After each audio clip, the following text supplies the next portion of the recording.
let's just sew whatever. Hello everybody, welcome back to my channel. Today we are making the Scottie convertible bag by Kaur threads. I love this bag so very much. So pretty. All of these materials are going to be or are already available on my website. I don't know when this video is going up, but this pattern is available right now. So it can be worn as a shoulder bag, as a crossbody bag, or slide them on down as a backpack. So let's zip it up. I've not tried it on as a backpack, so I don't know, but you do want this to have like a bit of slouch to it to be able to be worn as a backpack. So it's got two strap adjusters here so that it can kind of cinch in for backpack wearing. So you don't want this bag to have way too much structure with deck of the light or foam or anything like that. You just want it to be enough. But I would say I prefer it. It's like the perfect crossbody size. And then again, you can just slide those adjusters down to adjust that fit. But it's also a really cute shoulder bag with, like I said, just the right amount of slouch to it. I would say it's similarly sized to the Ugly Naked Guy large, but it is a gusseted bag. It does not have a round bottom. It's got two separate zippers there, magnetic slip pocket on the back, a slim zippered top closure, so not a recessed panel, but you could add a very small recessed panel there if you wanted to, and then a zippered pocket with overlay, and then two slip pockets there. Super fun to put together. This is the second one I have made technically in the last 24 hours, but it took me a while to make the other one. I do have a cutting video if you are interested in cutting this out with me. Other than that, let's get to sewing. I'm going to start by attaching all of my zipper pulls. I'm using 2 and 2 from my stash. So for my long zipper, I'm doing my regular pop tab pull. And then we're going to prep this by turning the corners of that. And then I've got my zipper pocket inside, which I went ahead and cut longer than the 10 inches just so I would know which one it was. Got that attached. And then these are going to be my two front zipper pockets. I thought the flower pull would look really nice. All of these pulls, all the hardware I'm using, the zipper tape, materials are available on my website, which is linked down below, or it is mormino.com. Prepped. We can set these aside for now. We're not gonna need those until later. This one, go ahead and clip to there. So I'm gonna kind of work on organizing my pieces a little bit better. She does give very good instructions within the pattern on what pieces go where, when to use X, Y, or Z. So that's really nice. This is my back pocket, side, base, strap connectors. I just want to kind of get all of my lining together. I think that'll be very helpful.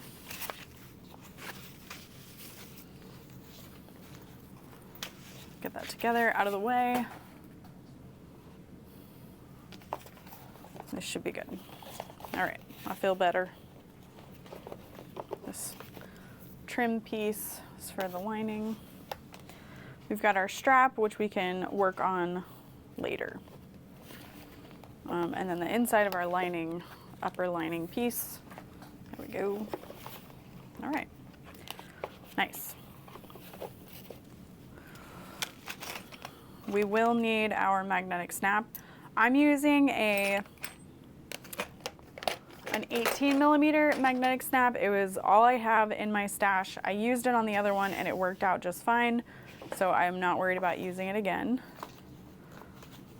Step 11 is where we're going to start by tracing out on the wrong side of our pocket facing pieces.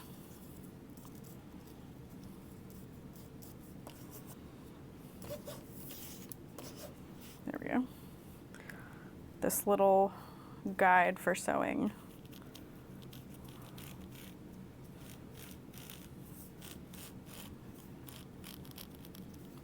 This will be my second time making this bag, and I do think that I want the templates. It doesn't quite make sense for me currently to purchase templates though, as I'm not making to sell like I used to. But when I was doing that, it made sense. All right, so we're not gonna need this stitch guide anymore. Put that in that pile, and then we've got this one here. This is gonna go on the bottom,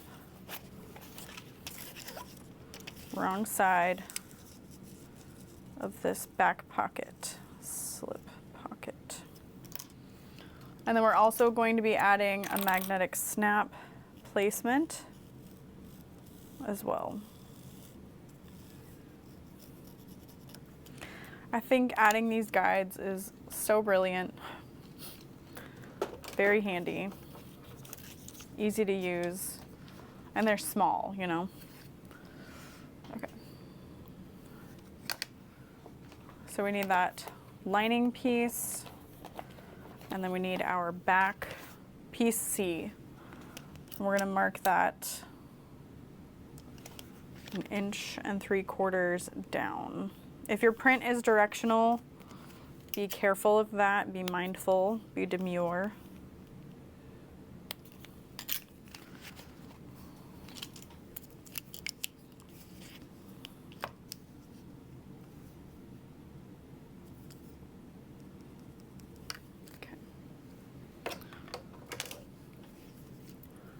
And then I'm going to use my washer to mark that as a guide.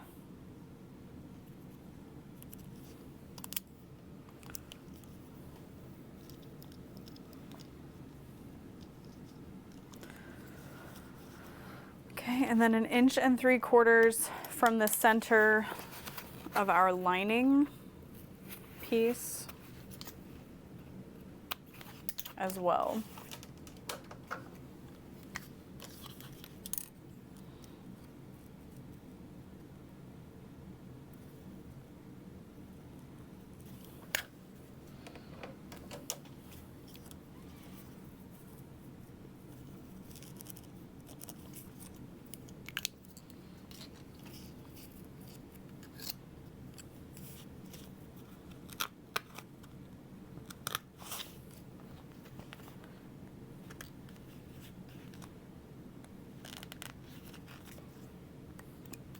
So I've got my holes made,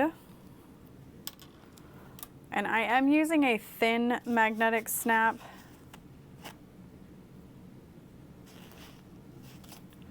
Dang, my marks are on the wrong side. It's okay. Wait, are they? Yes. This is the right side.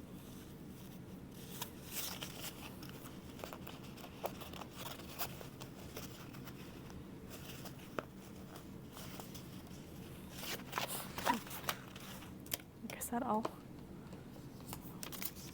retrace that.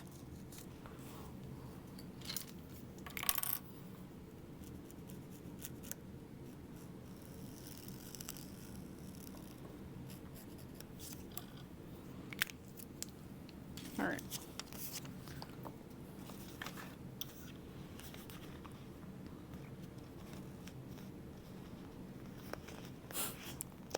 I'm doing amazing. I've put the snaps on the wrong pieces now. It's okay. It's really not that big of a deal. Normally you just want the thicker snap to be on the piece that's more stationary, but it will be fine. It will be fine. Adding a little piece of duct tape to help stabilize that piece, and then we can move on. Yes.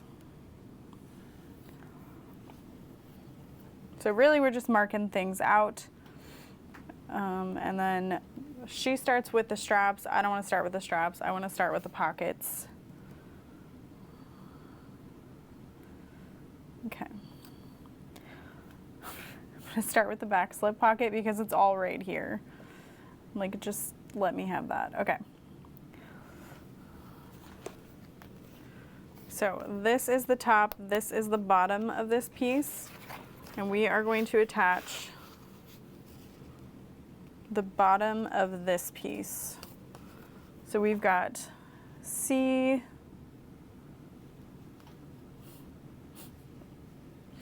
already doing amazing, truly. And I've already sewn this one. Sorry. Got like a new filming setup and I just don't even know who I am anymore. All right, so your magnetic snap is on piece C, and we are taking the part that is closest to the magnetic snap. We're using a 3/8 inch seam allowance to attach. And so the snap should be on opposite ends of each other. The snap is in the same location as that U shape you just marked out. And then we're going to top stitch this with that seam down on the lining.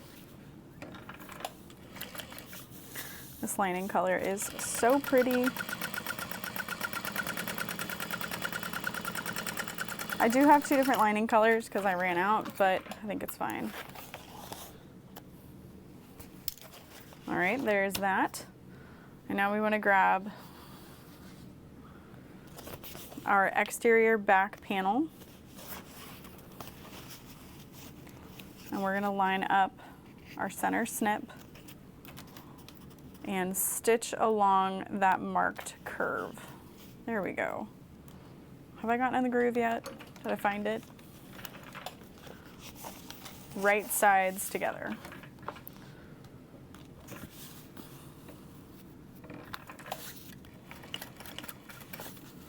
And just go really slow, stitching around the curve.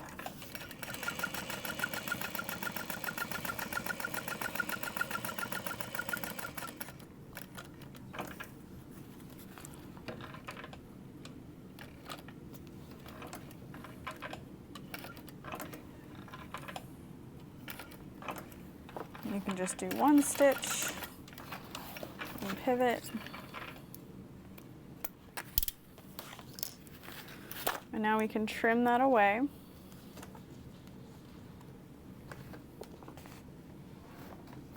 There we go.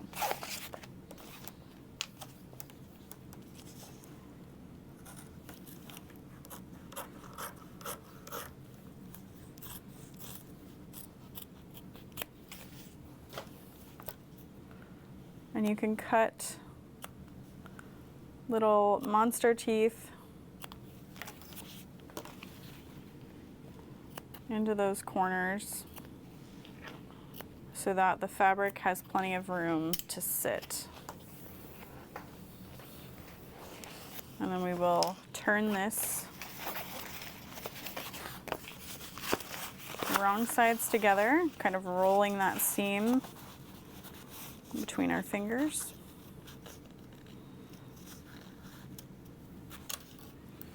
Clipping that. And then we're going to top stitch around the opening.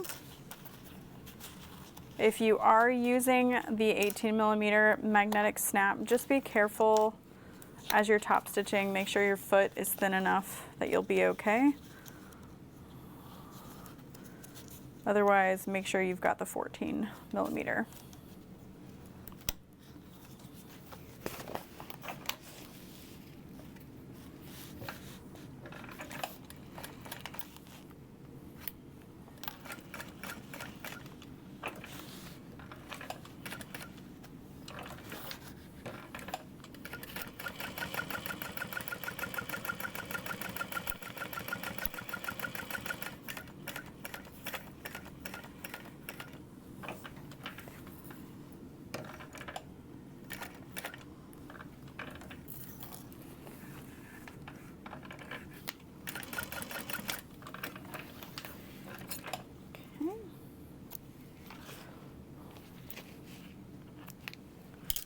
And now we will attach our magnet.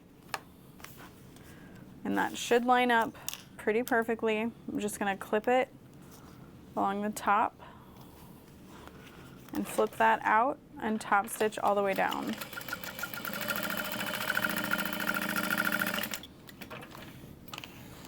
And you can add 2 rows of stitching if you feel like you need to.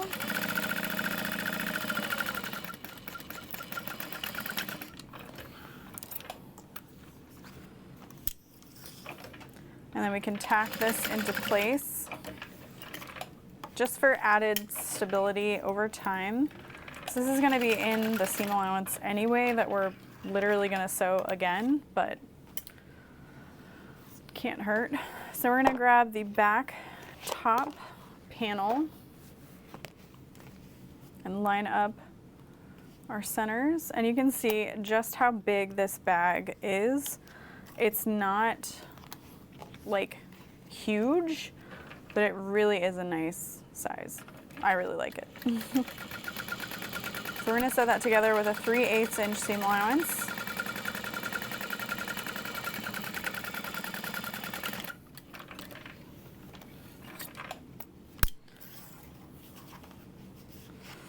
And then top stitch through the top panel.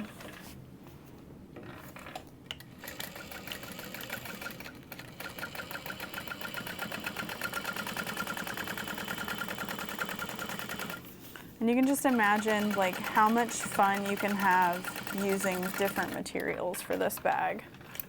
So cool. And if you wanted to make the front like this too, you could. You could make both sides of the bag just like this, not worry about those front zippers, but here you've got nice slip pocket. I almost feel like this could be higher up, but it does look nice and is kind of low to the back. So there is our front panel, back panel, ready to go. Now I'm gonna flip it back to the front. I apologize for that. I just wanted to get it out of the way. So now we can grab all these pieces. We don't need this.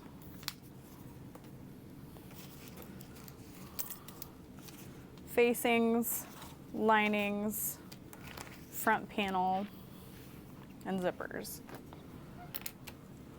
So first thing we're going to do is add our nameplate. I love that she includes this in the pattern so that you don't forget, and she even tells you like place it like here. So I'm gonna. All right. Thanks for telling me.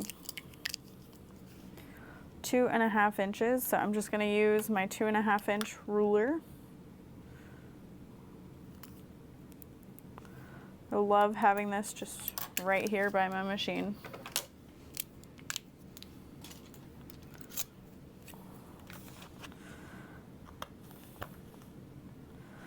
And then this is the Tula Pink seam ripper, but the blades are completely different nowadays. The ones we have in the classroom are not at all like the one I have.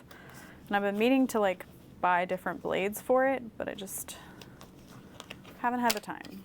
Like for the ones in the classroom. I just don't understand. They're so curved instead of just like straight like these. So they're much scarier. Because I know a lot of people have been like, I'm just so scared. Like, why are you scared of it? But no, I get it. I would be scared of it too. Okay.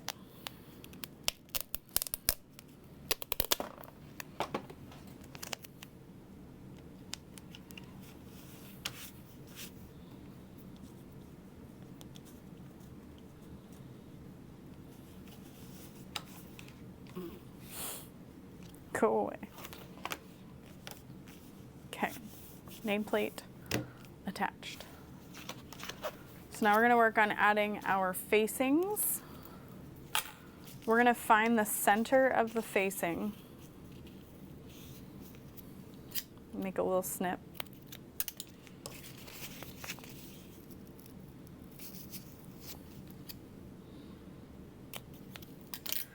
And we're gonna line that center snip up, right sides together, with a little mark from the pattern piece.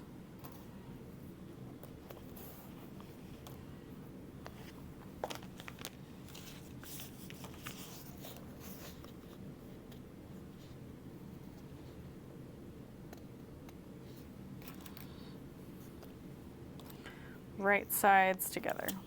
Oh. Yeah. The mark is on the wrong side. Right sides are together.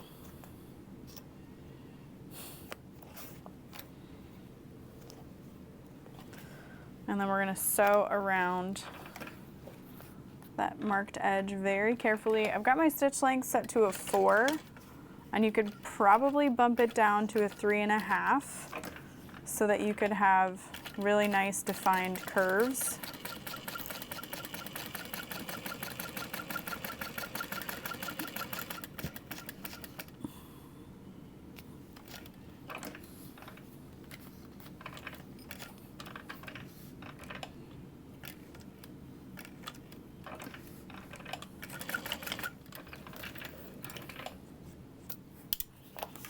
And I am making sure that I backstitch through all that.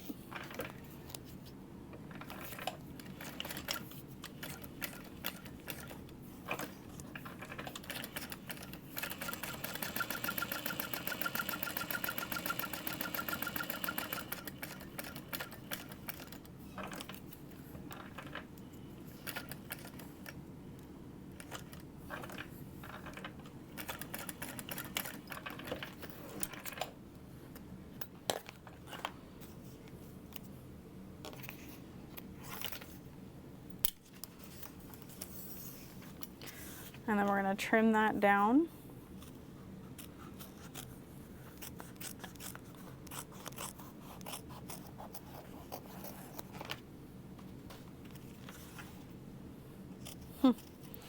You could probably use the scraps that we're cutting off to stabilize rivets later on too. If you didn't have any scraps of like the Decaville Heavy, this Luxe vinyl does not have much stretch to it, like at all. Oh, hey Ben. So you could use that if you wanted. I have a bunch of Decaville Heavy scraps that I'm gonna end up using. And then again, oh hello Evermore. Just carefully cut out some little notches so that all those layers can sit well. Nope, that was only one side.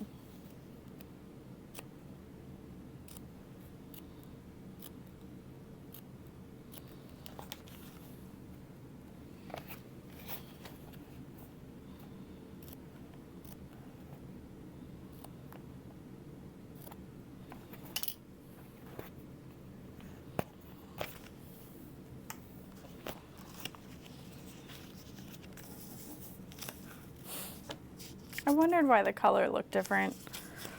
Once again, I used the wrong side. It's fine. Hello, Evermore. How are you?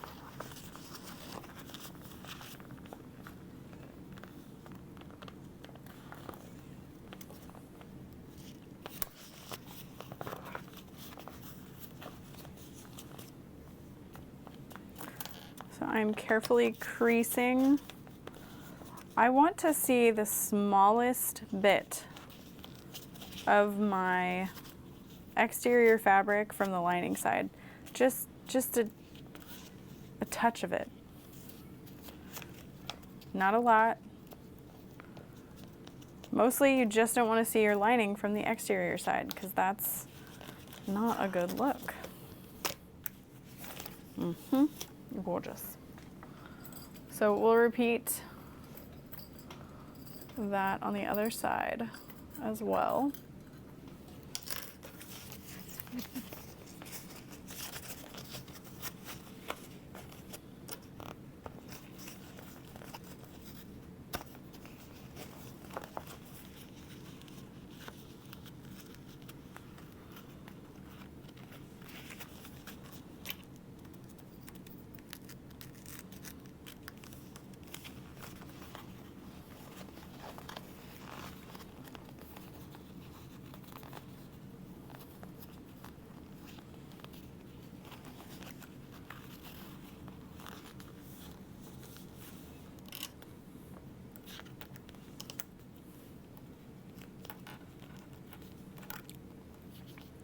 And then she mentions in the pattern to not use any double-sided tape if you can help it, because it wouldn't work well. You have to unpeel it later. All right. So that is the wrong side, and that is the wrong side. Very easy to tell on this one. And we went to line up the edge that seems just a little less than the zipper. Okay, right side up and zipper right side up. For the left side, you want your zipper going up, and for the right side, you want the zipper going down. Either way, you want to reverse. You want to do the opposite on one side than the other. So you could tape that into place if you wanted. I'm just going to go ahead and stitch it down, 1/4 of an inch seam allowance. Come on, come on. There we go.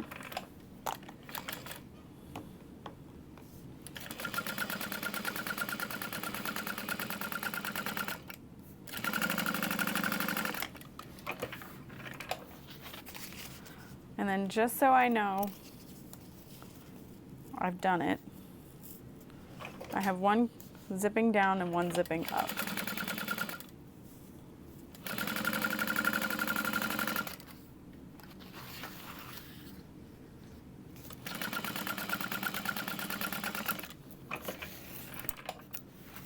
And then we're going to open that up and top stitch.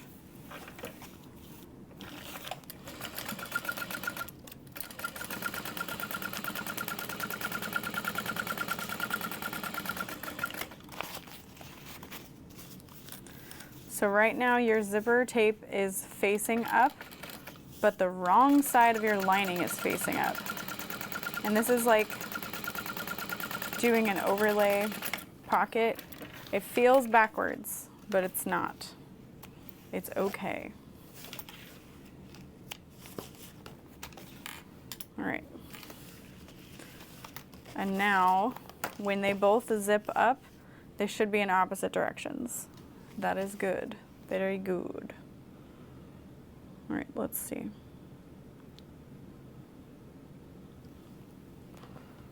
So the bulk of your lining should be facing the opposite direction. So zipping up, this piece is going to get centered on the left here.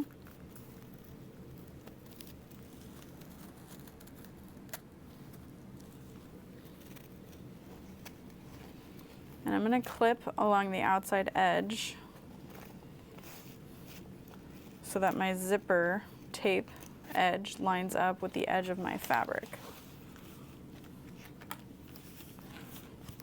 Now everything should sit nicely. I'm going to keep my clips in place until I get there. You could absolutely use double-sided tape to help you hold all this together.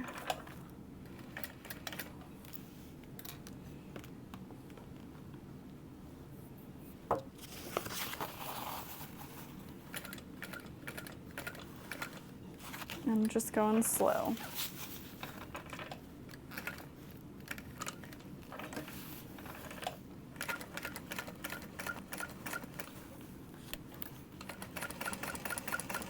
I'm getting close to the zipper pull, so I'm going to zip that up and out of the way.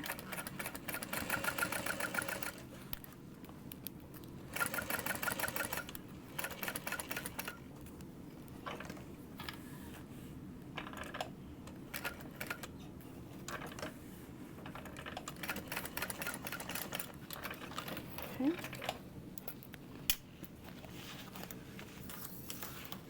And then this lining piece gets flipped to be lined up with the other edge, and then we'll sew that down on the free edge of the zipper. Nope, not yet. Close it off. I was like, wait, what?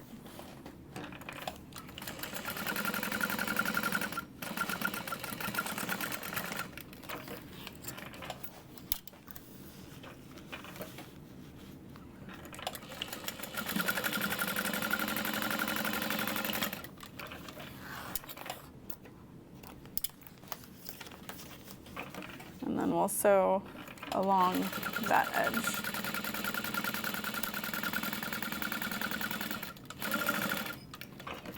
That just keeps everything together, and I'll trim my excess threads now.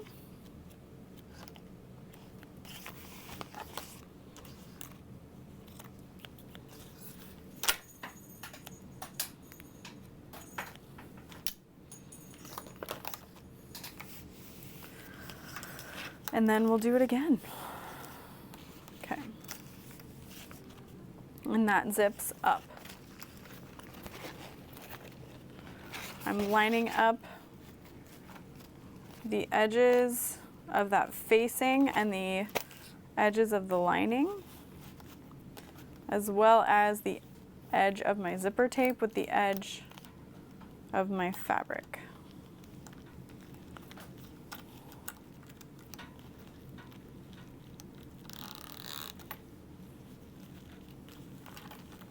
You just want to make sure everything is sitting as flat as it can.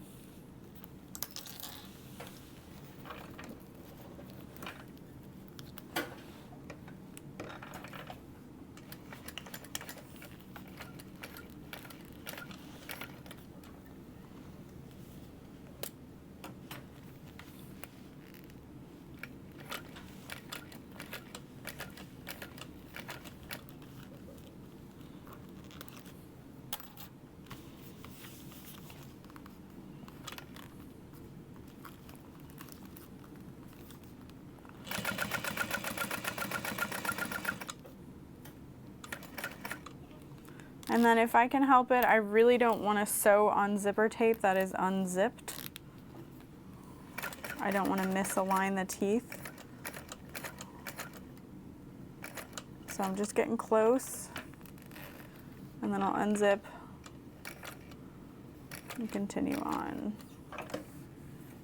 Pinch that closed at the top.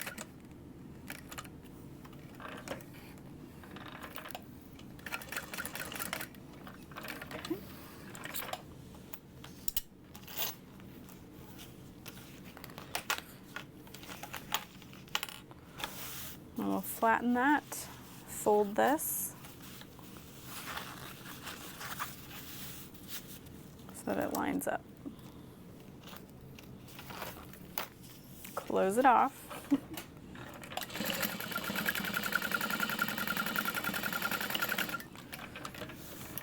And then I don't know if it's going to benefit later or not, but I just barely caught the other side when I top stitch this so that they're not loose from each other, but I don't know if that's necessary. Maybe you want them to be, but in my head I'm like, I don't want them to be loose.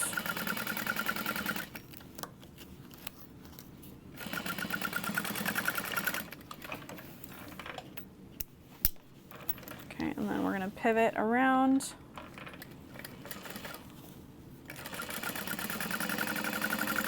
To top stitch that. Now that I'm at the end, I can trim all my excess threads. There we go. And there is our front panel so far. I love this zipper tape with it. I looked long and hard at the ones I had, and I was like, oh, I just don't know.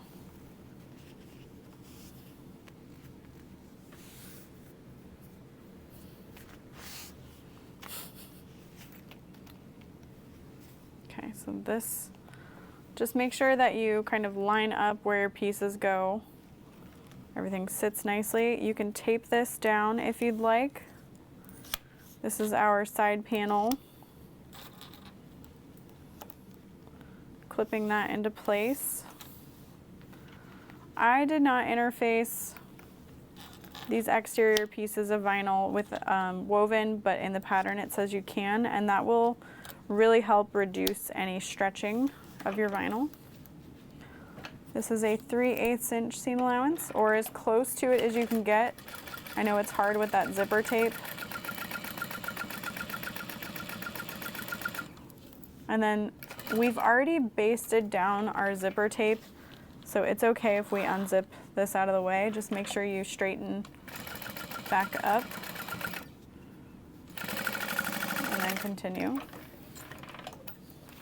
Yeah, my vinyl stretched by like 1/4 of an inch. But I think it'll be okay. I can just kind of trim that curve back to what it needs to be.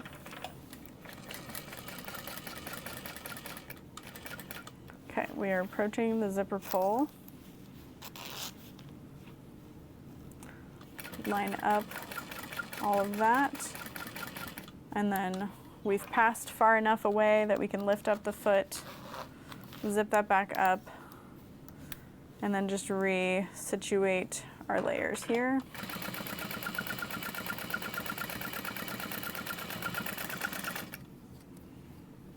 Yeah, this one stretched a little bit too. Again, it happens. I feel like this bag is large enough that it is forgiving if that happens to you. But again, you can add that little bit of woven interfacing and that'll get rid of that stretch. Oh, it's so pretty. All right. And then we're gonna top stitch this edge. Watch out for your zipper pull.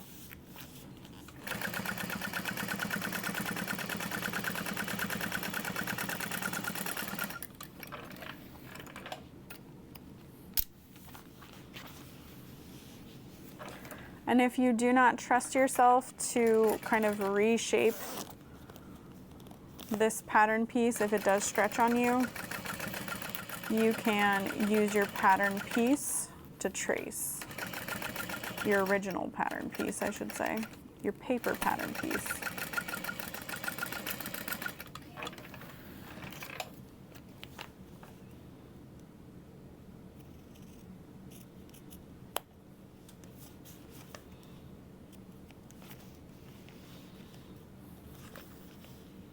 But like, it didn't stretch on this outside edge, so that's why I'm like, I'm just gonna be very careful.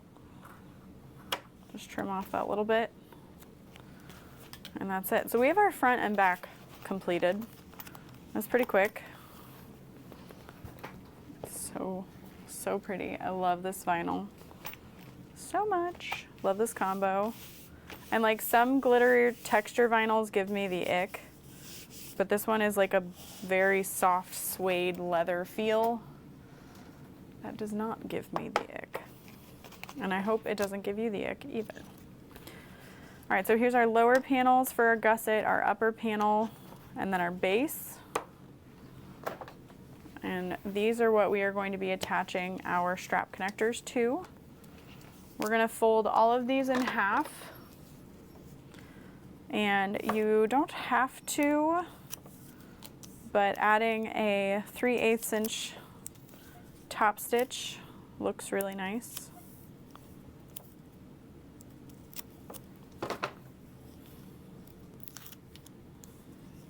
And what's fun about that Deck of the Light is that when we wrap this around, it just touches, like, it just wraps around it so beautifully.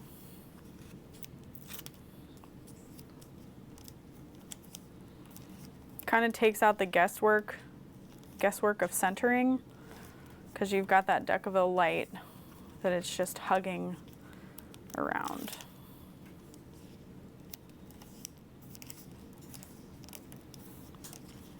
So you definitely want to make sure that you cut your Deck of the Light as precise as possible.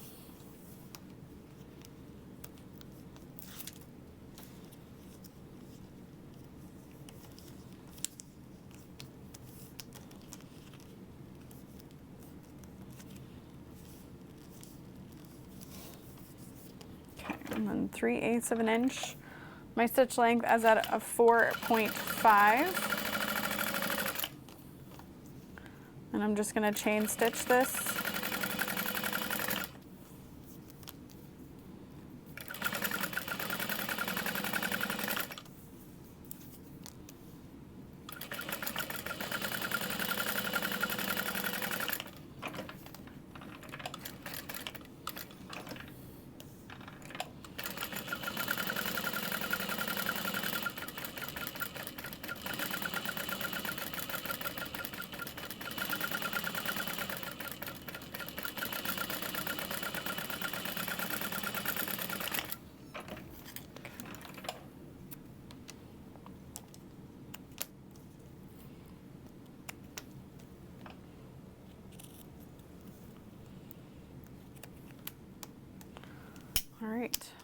Now, on our long connectors, we're gonna mark 2 inches up on the wrong side. And on our short connectors, we're gonna mark 1 inch up.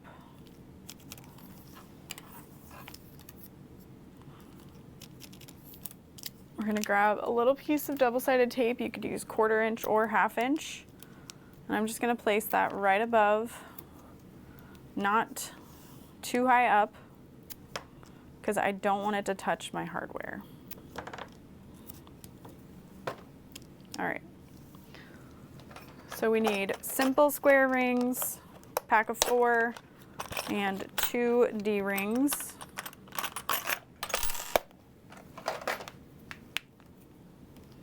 And we're gonna add 1 square ring to the bottom connector, which is the shorter connector.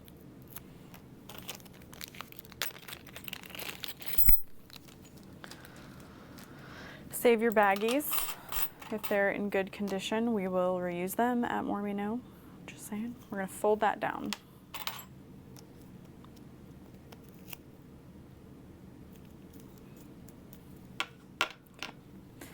And then this one is gonna go square ring on first, and then D-ring.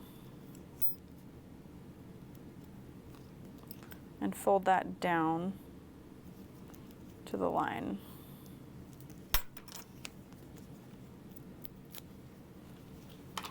So square ring first, then the D-ring.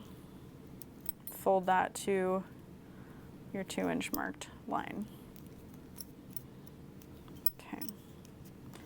So these longer pieces get attached to your top gusset connector, which I want to do the bottom connector first. There is a template for this. And I was like, I mean, I guess it's just in the bottom center. So that's where I'm going to add it. Whoa. After I throw it on the ground. Just wouldn't be me if I didn't throw it on the ground, would it be? So a little piece of double-sided tape.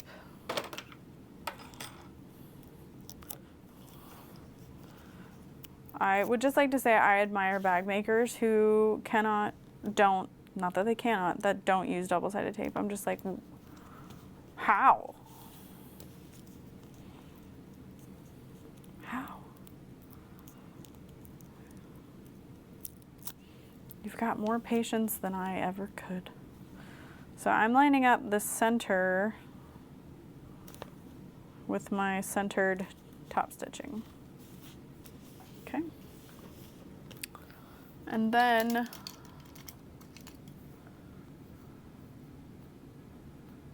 instructions are given for where to mark to top stitch that. Okay, 1.5.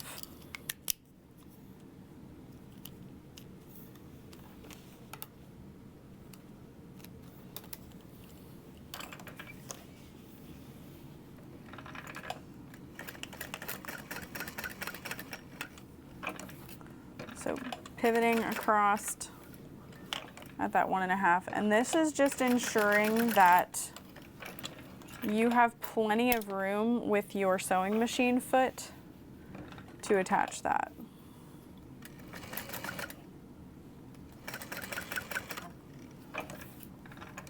Needle in, pivot, down and across. And then we're going to add a rivet right above that. Just getting rid of the marking pen. About 1/4 inch above that. I'm going to add one below too. I just think that'll look really nice. And now we can attach this as well.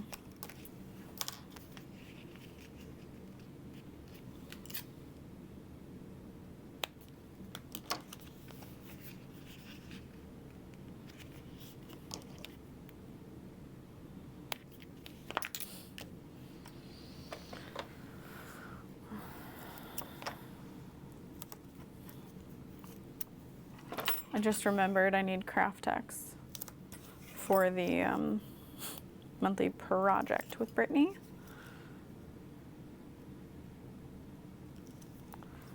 Okay. All right, and so your square ring should be face up on that connector piece. The wider portion is the bottom.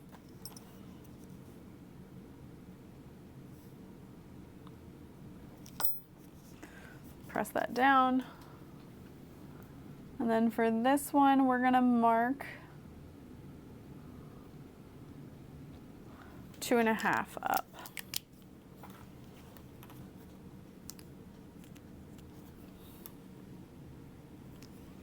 And I mean, if you can get closer to your connector, it's not gonna hurt to sew it on a little bit closer, you know?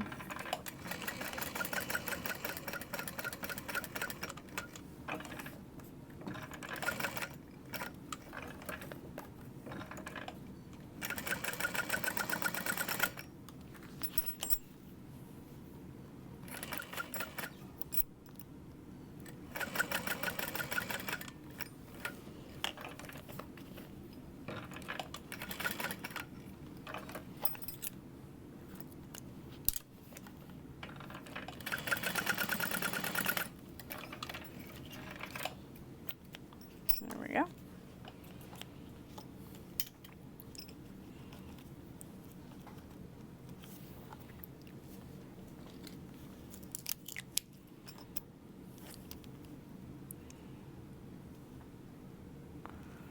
And then I am marking out rivet placement. Again, I'm gonna add one above and one below. I think it'll look really nice. Now that we have all of that together, I'm gonna go ahead and put right sides together with my top gusset and lower gusset. 3/8 inch seam allowance.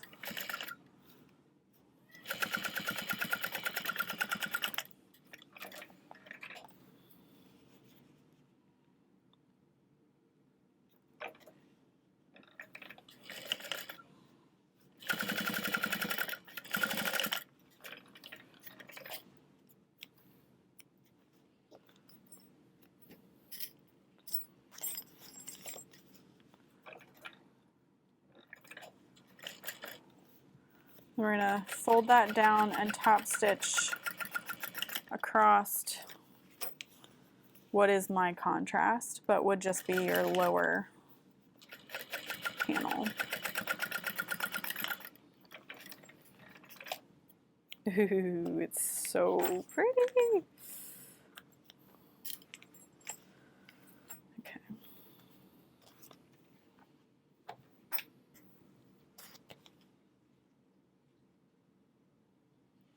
Lining up the base, the lower panel, 3/8 inch seam allowance. Yes, hi, hello. Can I help you? Get cozy.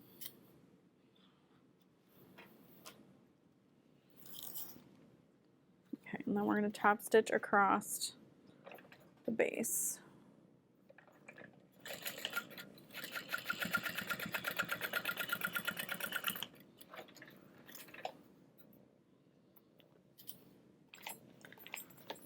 Okay.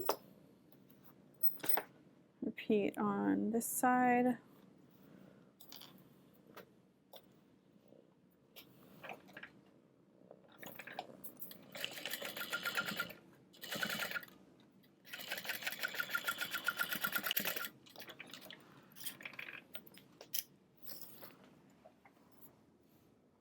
Goodness.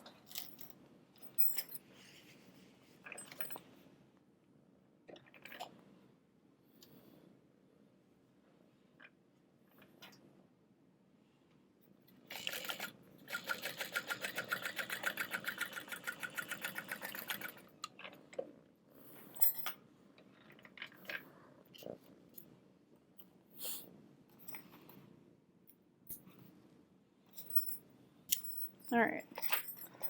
we're going to fold this in half and mark out the bottom. And there are instructions given on how to make this a drop-in lining. So if that is something you want to do, you can. But I think we're ready to attach all of our exterior together. So that's exciting. I just need ever more to lay down. Okay. So start with your back, start with your front. Whatever you feel like doing. We're going to line up the bottom of the bag.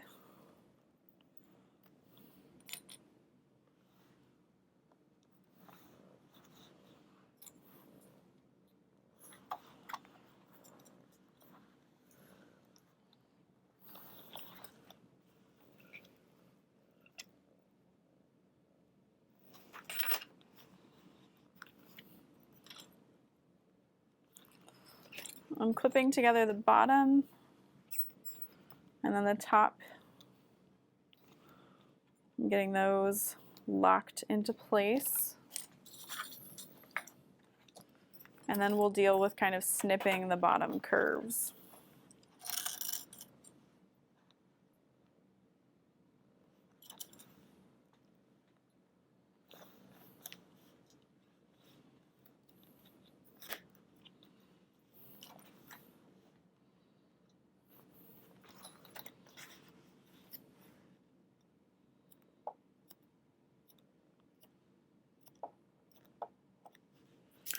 And you just want a couple of snips, not too many.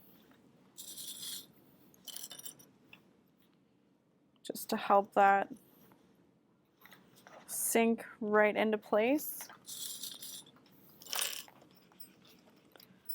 And I'm pressing it over the edge of my machine just so I can keep the layer stabilized and still clip everything together.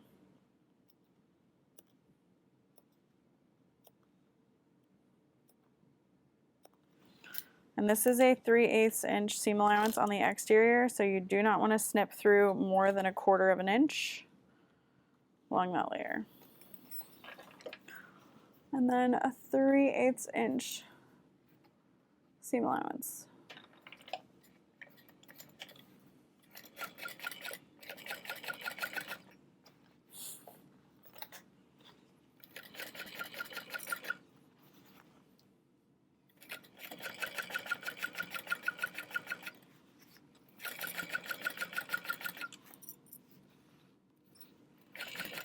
And then we're getting towards the bottom. So we want to go nice and slow. You can even staple all of this together if you are worried about your layers shifting.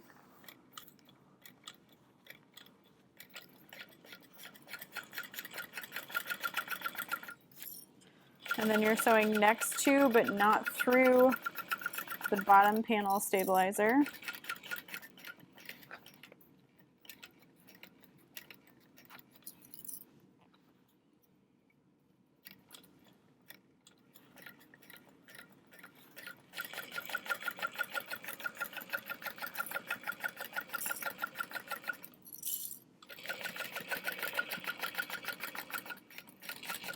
And then she has a really great tip to top stitch right next to that seam allowance, next to that line within the seam allowance, just to help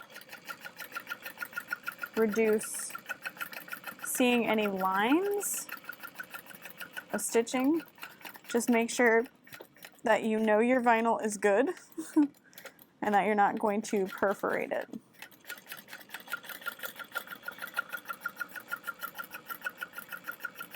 But this also acts as another structure, not structure, but durability.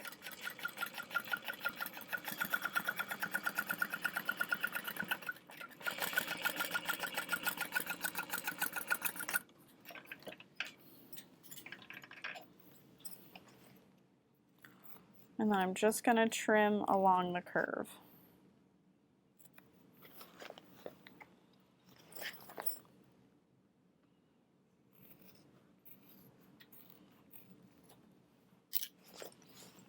And up here, I'm going to butterfly that seam and clip it down now, just to help it rest that way. But I really am loving this combo of fabrics all together. It looks so gorgeous. Now we're ready to add the back panel. So I'll clip that in the center and then a couple clips along the bottom, making sure I'm not stretching anything, but just resting them together, not pulling to make them fit or anything like that.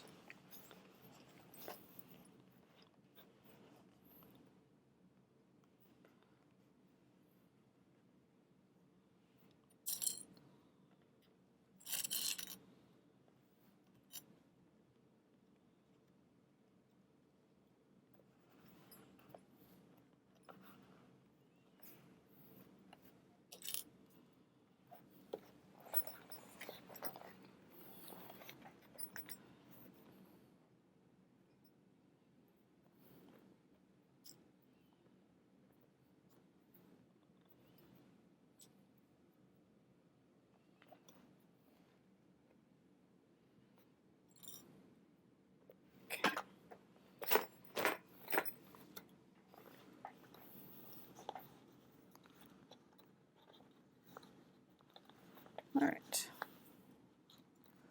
And now we can work on getting the back side into place.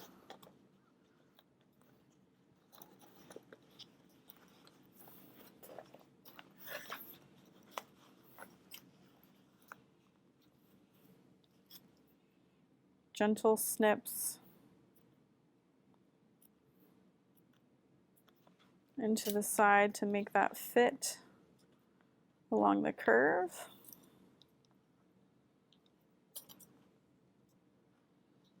Clip that together. And again, that's a good spot to use staples in if you're worried about anything shifting.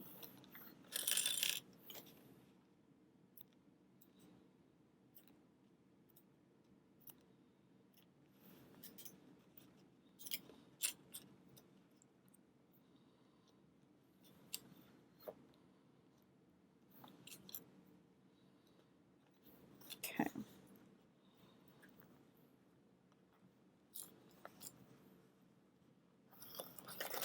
Woo.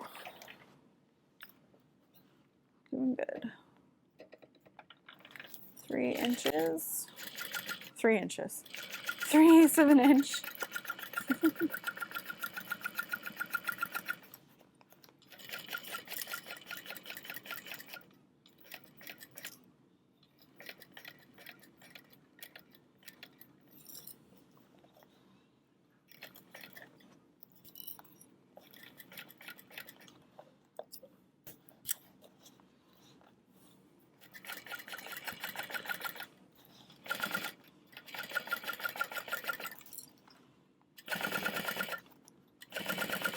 Next to, but not through, that Decaville Heavy. Sewing through Decaville Heavy can create just a really strange bulk in your seam allowance versus it kind of resting up against that stabilizer. It's now fighting that stabilizer in the seam allowance, and it's just not the desired effect.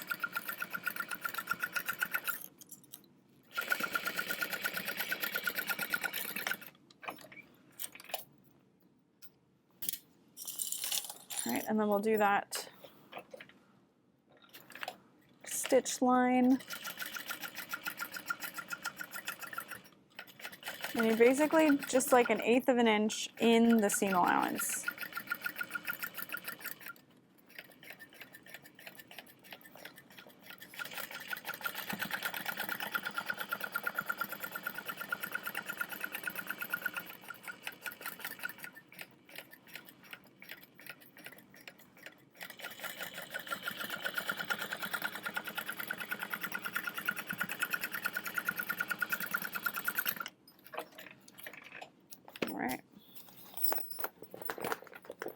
our exterior is done.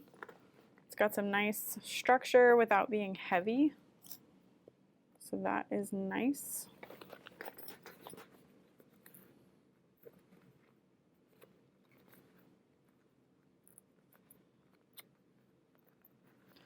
And then I have to remember I did not trim the curve, and I want to.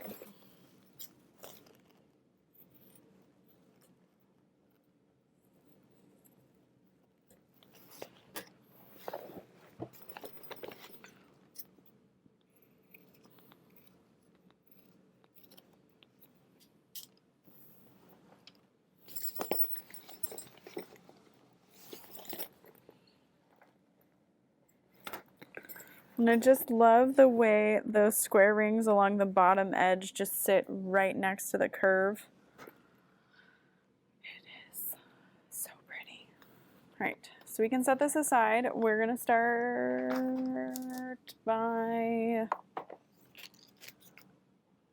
we're gonna finish our straps. I don't want to, but like when I finish that lining, we want it done.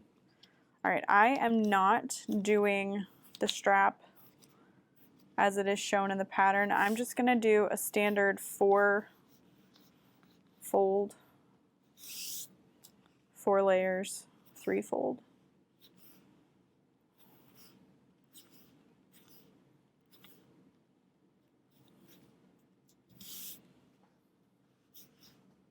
So find the center, fold it with like 1/8 of an inch of give. I'm going to increase my stitch length to a 4. Start on the edge, run at a bobbin.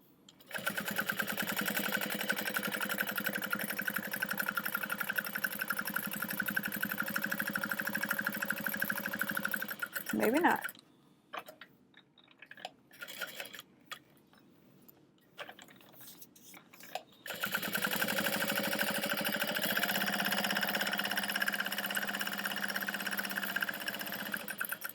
All right.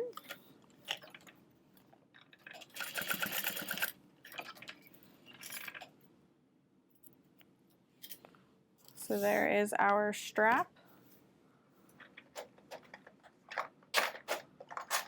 And this is a removable strap. So we've got 2 1-inch snap hooks. I love using these lever snaps. And we'll just add a rivet through that.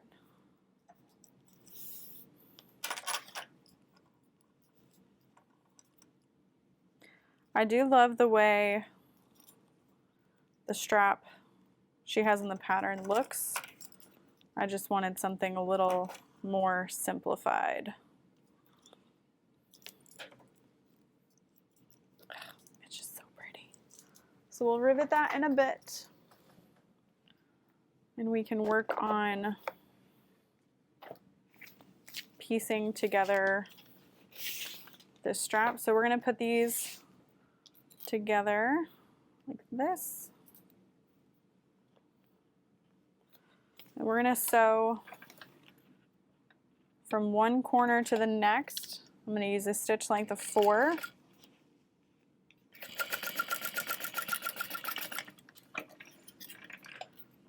And then we're going to trim the excess in the seam allowance down.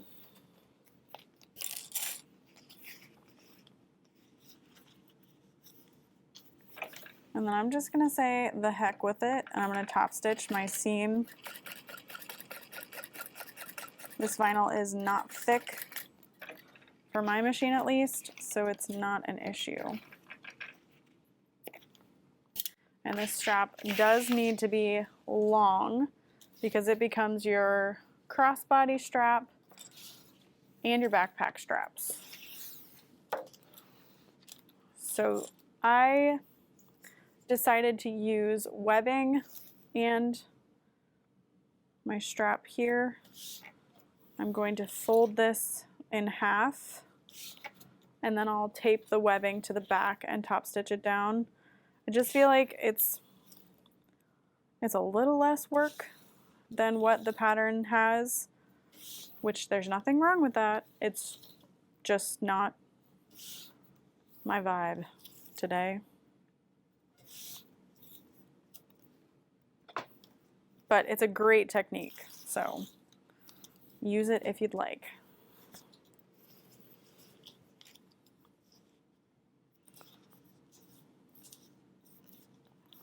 And then I did not interface this, but you absolutely could as instructed as well. And then again, you would just have that nice hugging edge, essentially.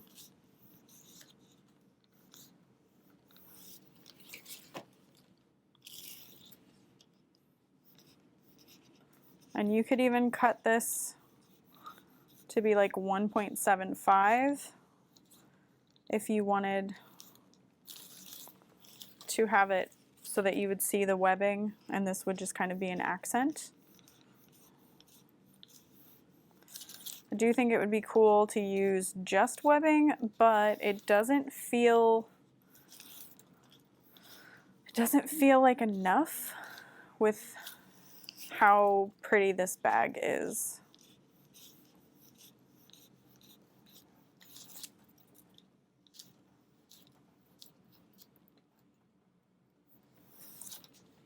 Okay.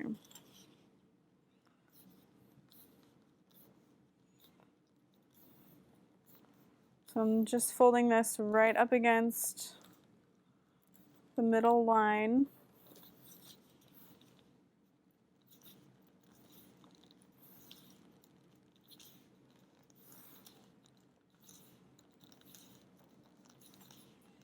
This is a forearm workout.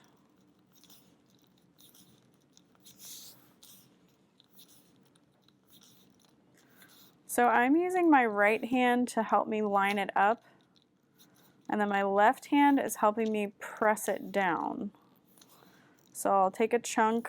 You can kind of see how I'm like spreading my hand out to help me press all that together.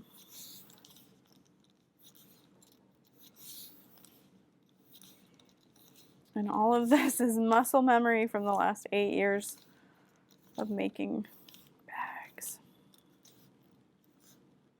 I guess I'm going on 9 years of industrial bag making. Ooh. Oh, okay. Come back.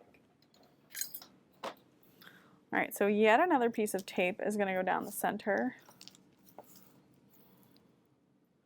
You could use 1/4 inch wide if you are worried about your tape being too much on your bag. This will also help hold those layers down. I know some of my friends are not fans of the Weft and Warp Co. tape. I love it. I love this double-sided tape. I do sell it on my website. But in like more humid climates, it may not stick as well, which I would have never thought about.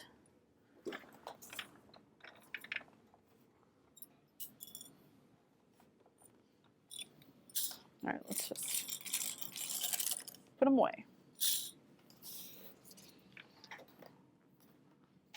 All right.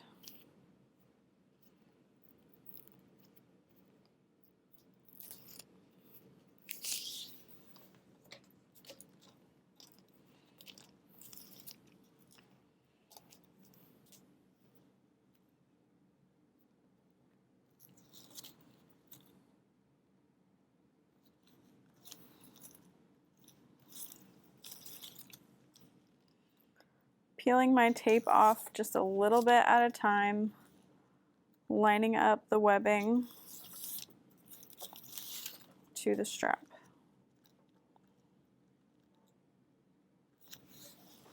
And then we're going to sew this down. You could do 4 rows of stitching, 2 rows of stitching.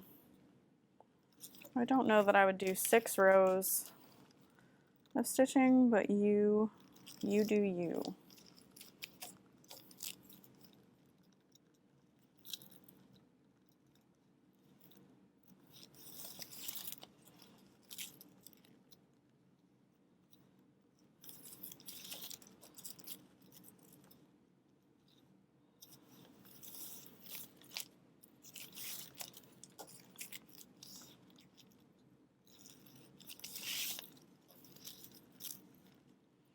My vinyl might be a little bit longer.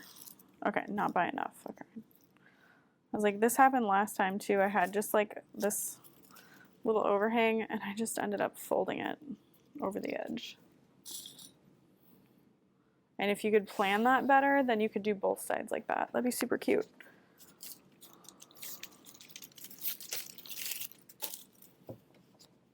Let's check the bobbin situation. Yeah. No.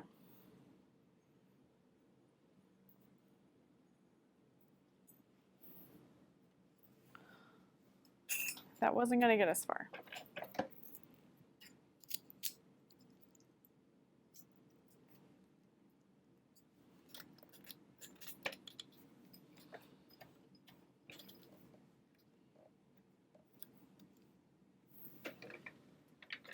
All right, and then we're going to bump that stitch length up to a 5 so that this goes real quick. And I'm going to top stitch at 1/8 of an inch, oh, and then 3/8 maybe.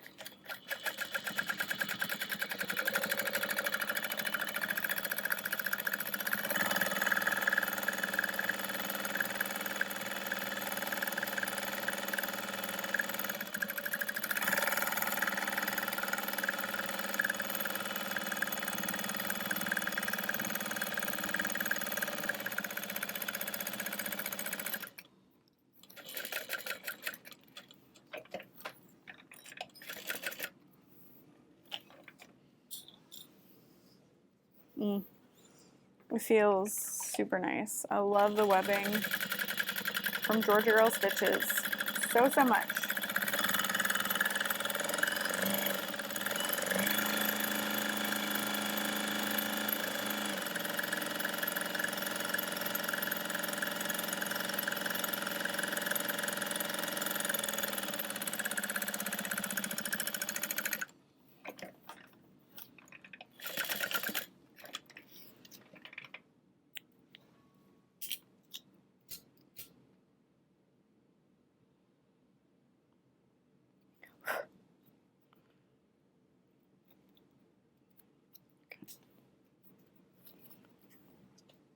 All right.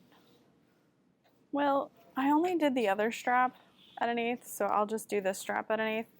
But this is ready to be set aside for until later.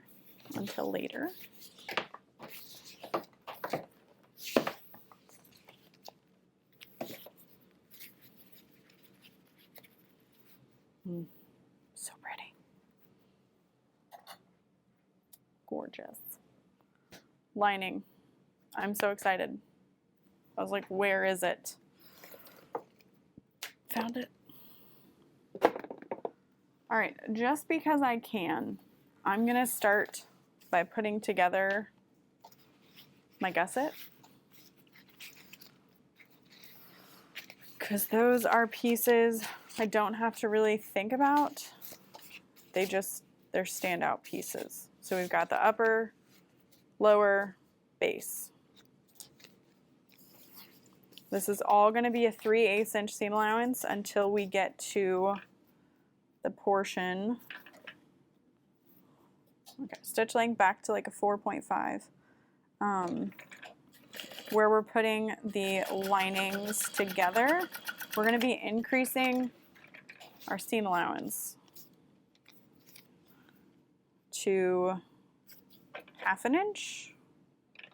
Maybe 5/8. I feel like I read 5/8 somewhere, but I was like, dang. All right, and this we're going to top stitch on the lining side.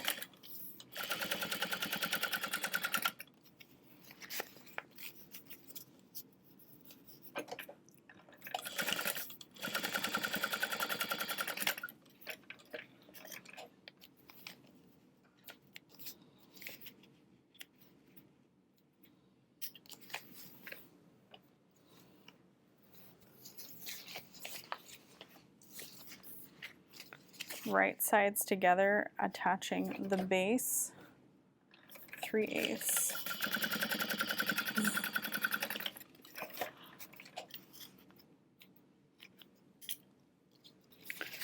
attach the base on.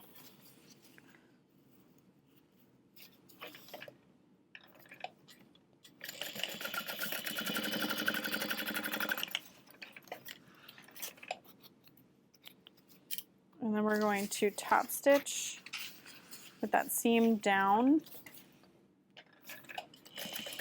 through the base.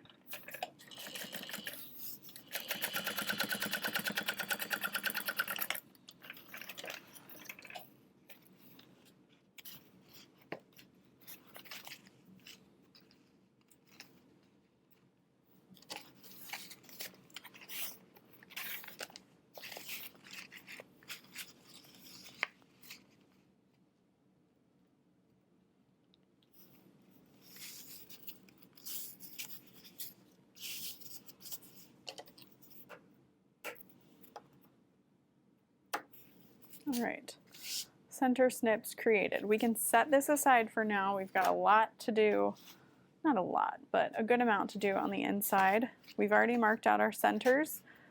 So we're gonna pick between zipper pocket or lining slip pocket, and I'm gonna pick slip pocket. Save the most for last. Okay. And now I need to refer to the pattern because I can't remember. I'm pretty sure it's this side.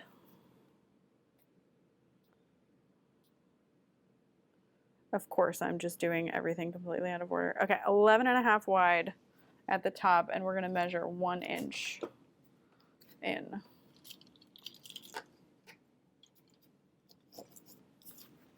Wrong side. 1 inch. I love slip pockets like this, but I prefer a cargo slip pocket myself.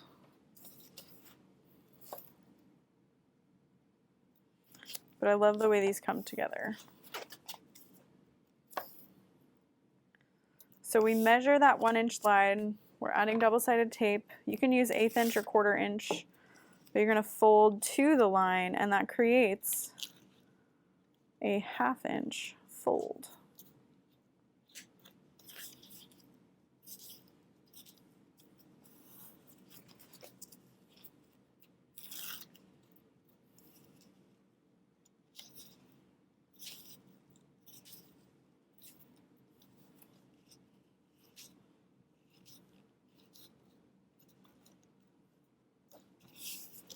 And then we're gonna fold this up and in half. And you can use tape. I'm just gonna baste along the top edge at 1/8 of an inch. Just so it doesn't come apart. And then press it flat. You can iron that if you want. And now our trim piece is going to be a little bit longer than we need. And you can pick if there's a right side. This is going to be the bottom back. So we want to go right under our 1/2 inch line.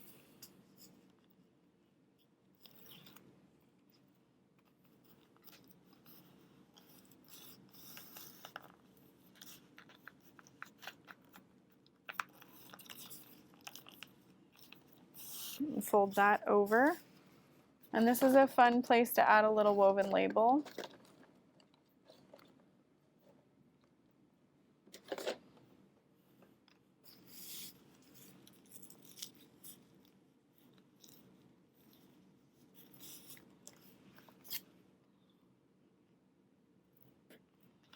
And you can trim this before or after, but I'm going to trim it before so that I don't accidentally cut it.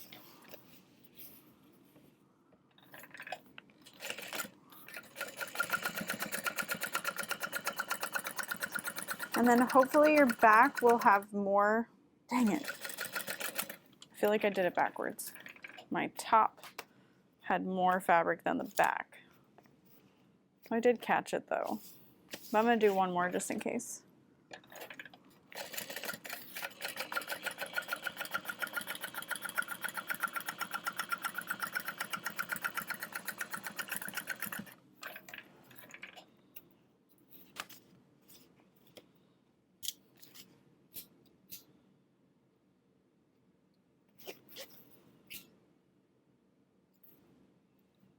All right, definitely got it that time. So we're going to fold that in half. And then this is going to go 3 inches down from the top edge, centered. So I'm lining up my center crease.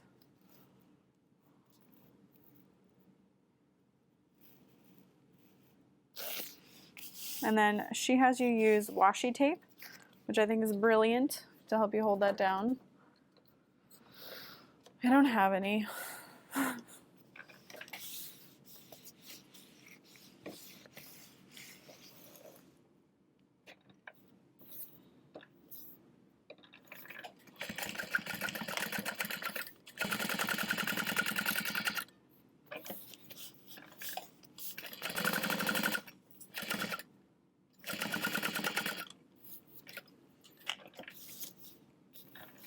And then I like to do what I call Pac-Man, which is sew right next to the center line to create 2 dividing lines.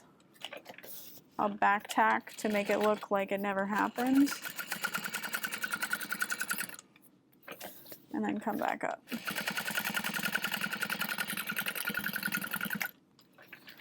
And then if you want to, you can rivet through the top corner of your slip pocket. I'm going to pull my threads to the back.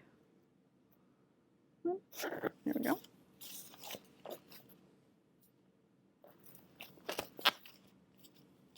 But also I backstitched plenty. So we've got these sweet little slip pockets. Love it. Love these colors together. Oh my gosh.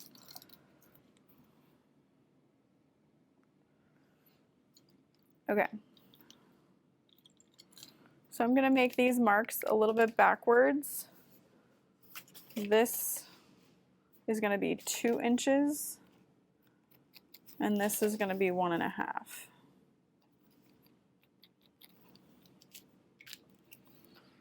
And then we'll set this aside and work on our zippered pocket. Well, I'll prep my top zipper.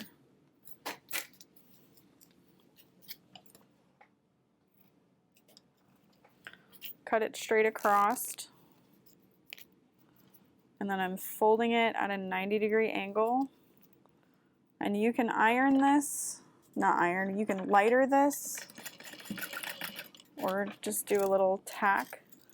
I have been using the lighter method for a while, but the other day I was like, let me just try to tack it because my zipper is a little thicker than I used to use. Like the material feels a little better, and I was like, oh, well, I can tack it.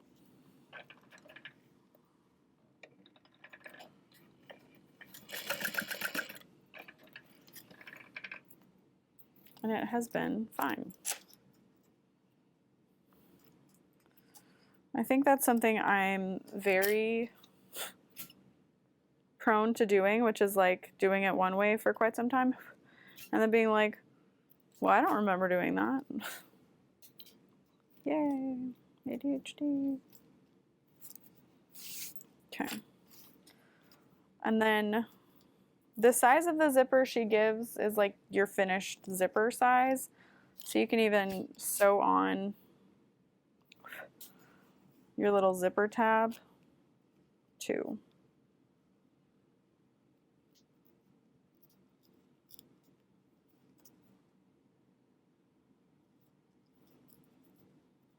Which is just the cutest little thing. Like, it's just, that's it. And then you can add some rivets to it for stability and a little weight to the end of the zipper, but I think it's kind of fun.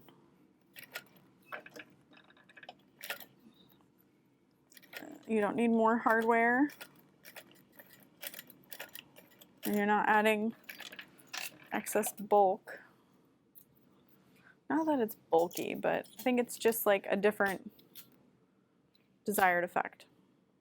If you want to add a zipper end hardware piece, do it. If you want to just add a little pop of something, do it. Oh boy, I am really procrastinating my zipper pocket. Okay. This is where our zipper is going to go. I'm putting it in the opposite direction that I would normally because I'm not starting with my zipper pocket side.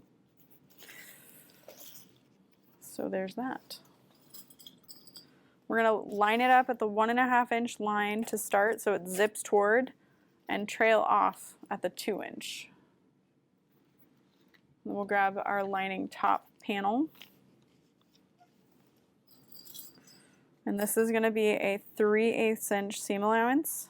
Your zipper should be face up as if you are looking down inside the bag.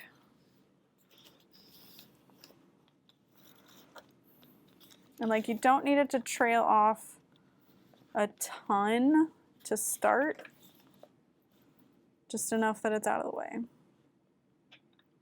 Okay, 3/8. Just get as close to 3/8 as you can.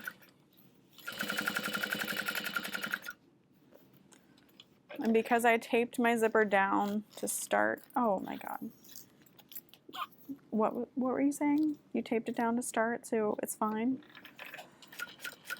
Okay, close to the pull. Stopping, unzipping, sewing all of that back together.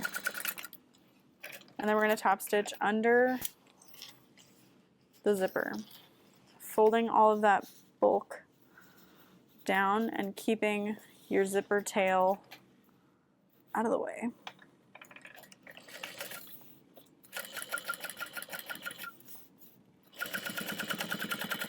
And pulling that away. This is keeping it out of your zipper.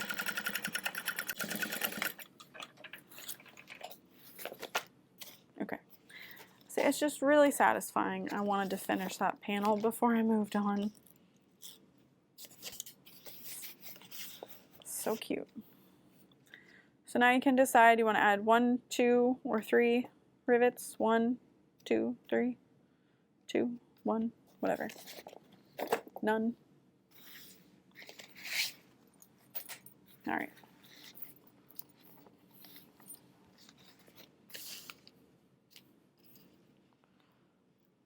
A curved zipper overlay is complicated too. So that's another reason I'm like, more curves. I can do it. Just don't want to. All right, find our center.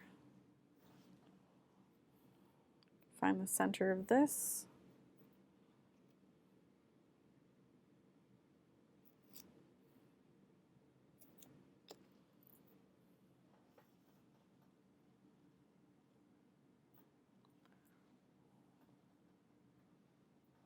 Okay.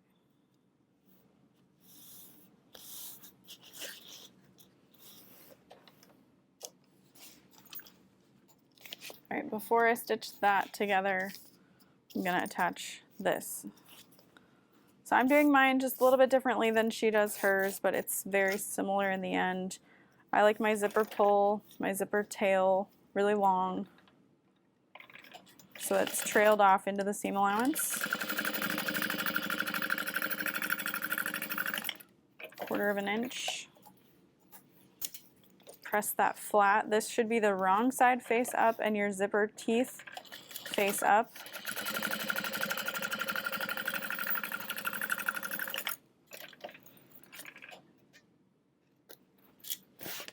And then again, right sides together so that if you were to unzip this right now, you look in, see the right sides of your lining.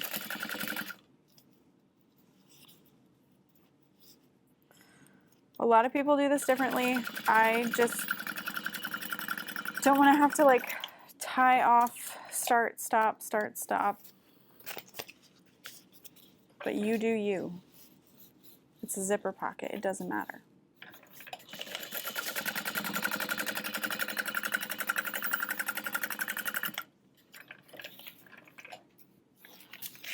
Okay, and then double-sided tape kind of over our stitch lines. Definitely want 1/8 inch for this myself, just so it definitely doesn't peek through the seam allowance of the bag. Okay, we can set that aside. So our top lining, we'll set that aside and we'll stitch this down. I have these tags that say hang in there. These are from Sewing Blurbs and they're like little cat paws and I just think it's hilarious. So I'm gonna add this to the inside as well. It just made me laugh. Just gonna put it kind of down near the bottom. I'll sew that on first. Again, just fully procrastinating finishing that zipper overlay, huh?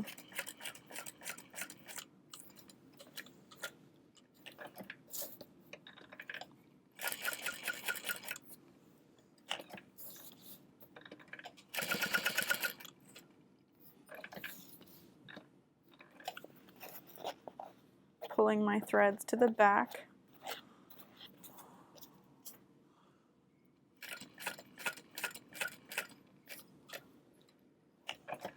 And then we have 1 stitch to finish that off.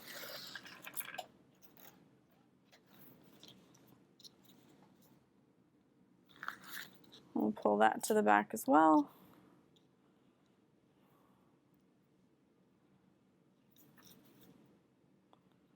And tie that off.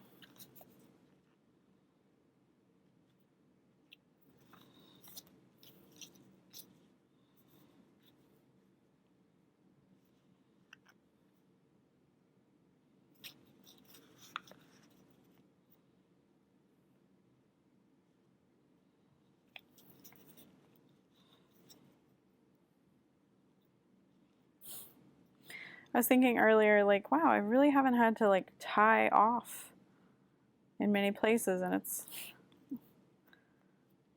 because I was avoiding doing it. Okay. I like to add a little piece of double-sided tape, nope, duct tape to those areas. You can even add some glue.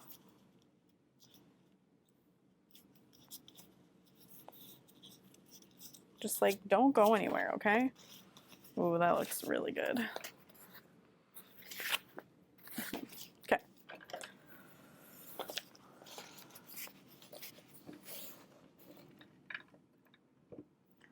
I'm starting right where the curve begins.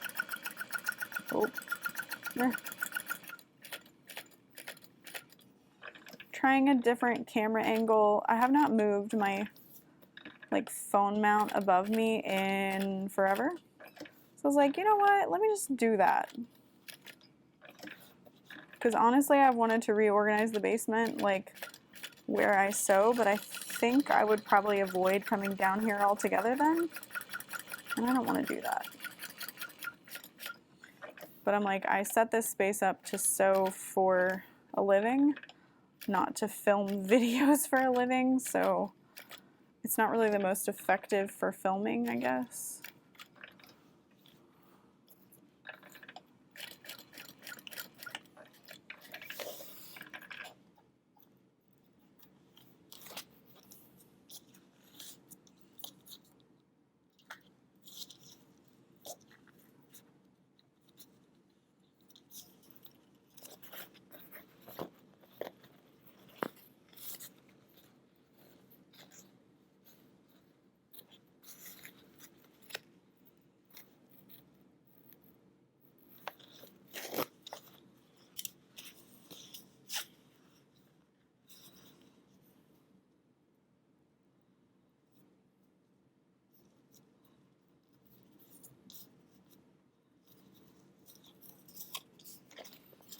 All right, and then we're going to cut away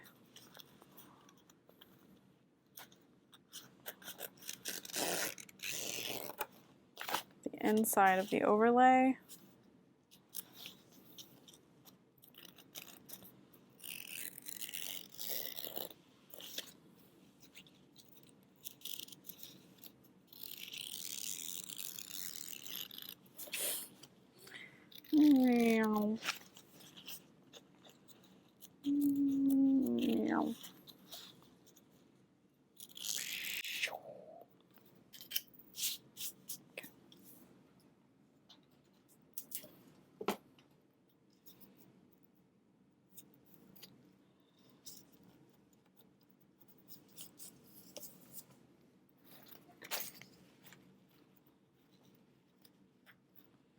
And then you can peel off one or both pieces of double-sided tape, whatever you feel confident doing.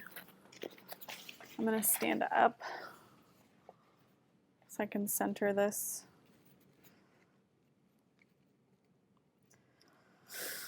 It's a bold choice to do so many different pinks, but I think it's fun.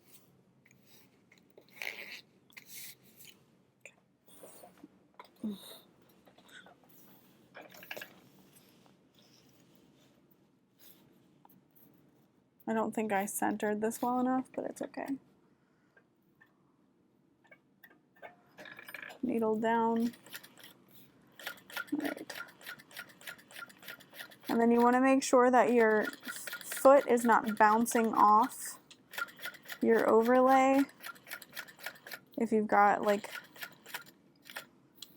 a bulkier lining, things like that.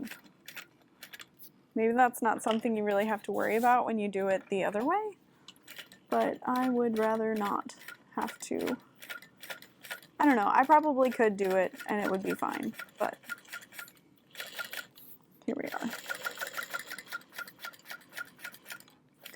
All right, I know the size of my zipper pull will fit through the side opening.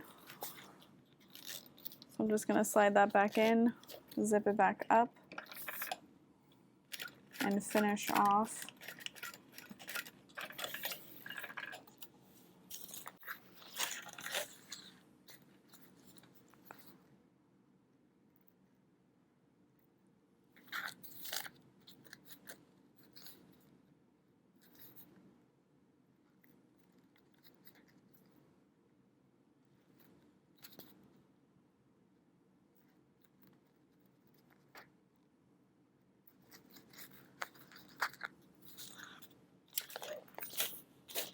Voila. Okay, we do birth this bag through the lining. So I'm just folding that down, clipping that together along the bottom.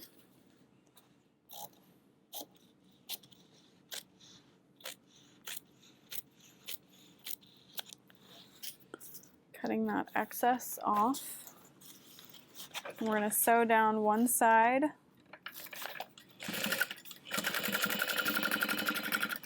And then I like to fold both sides of my lining up. But if you wanted to, you could fold them out away from each other. Don't matter. Crease that.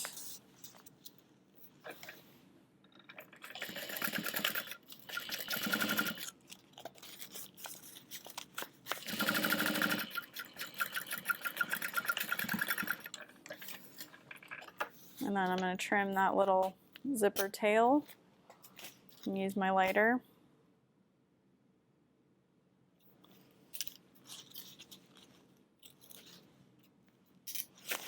Cut my excess away. And then we can fold this flat.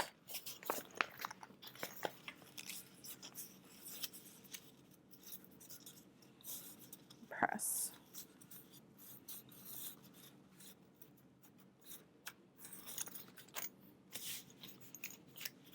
I love these colors together. It's really fun. Okay. Oh. So now It's a 1.5 where the zipper zips towards, that we're gonna mark up here. And a 2-inch over here. And in the pattern, she says you can leave the bottom of your lining open as well. But I did not have any trouble turning my bag through the zipper pocket. I think it's just kind of to give you a little more space. But I'll probably turn it through the zipper pocket again this time. I was just like, there's not a lot of structure. Like, there's a good amount of structure, but there isn't a lot of bulk that I had to worry about. All right, and I am slightly more concerned, since my zipper is zipped, I'm slightly more concerned with lining up my panels than making sure that the curve of my zipper is starting in the perfect space. If it's just barely off, I won't be concerned with it. Okay. And then if you want to base that in place, you can. We're gonna grab our other top lining. I'm gonna tape this. Just don't want it to shift.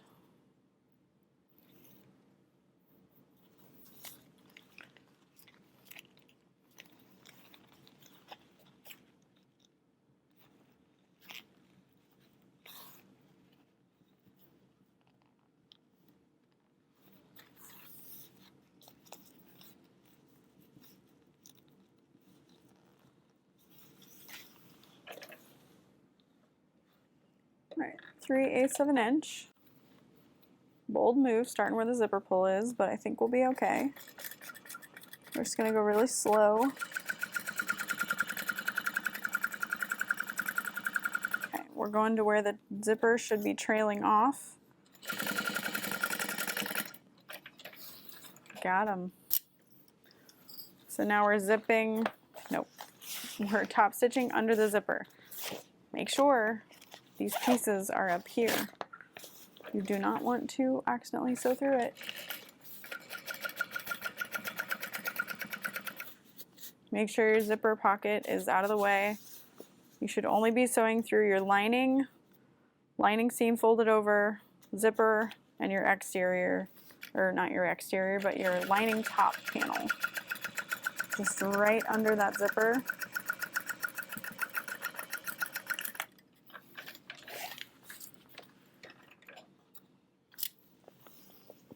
And now we're ready to add the gusset. We're out of pieces, y'all. This is it. If you're going to leave your lining gusset unsewn, this is where you'd want to do it, right where your zipper pocket zips. Like where the zipper pocket is, I should say. And I want to try to remember, because I'm going to like tie my threads off and pull them through a seam, I really don't want to sew my zipper pocket shut, because then I'd have access to where my needle is from that pocket. So I'm going to try to remember.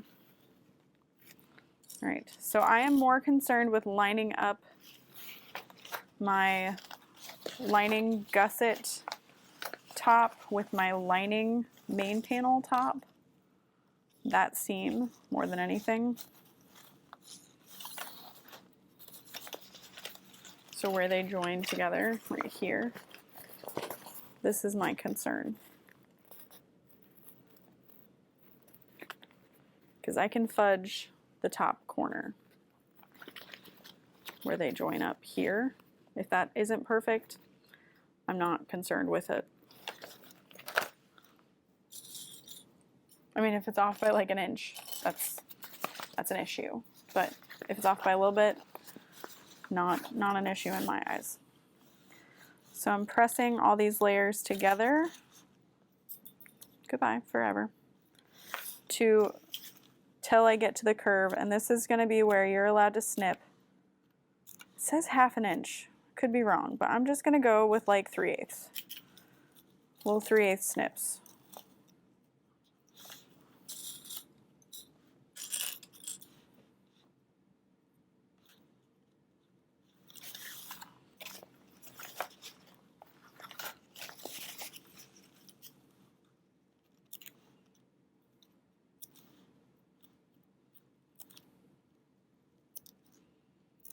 maybe it says like 3/8, half an inch apart. And just those little snips make it so that lining fits perfectly. All right. And then we're gonna do 3/8 inch starting at the top until we get to the lining section. Okay, the whole thing's the lining, but the lining fabric.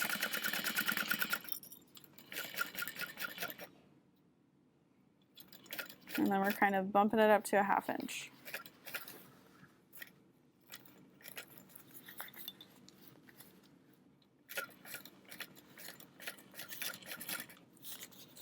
Make sure your pocket is out of the way.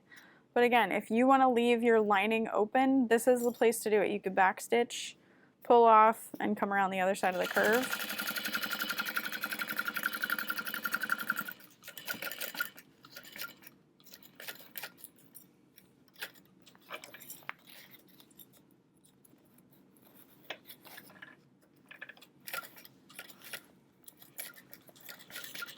Okay, we're getting close to where we started.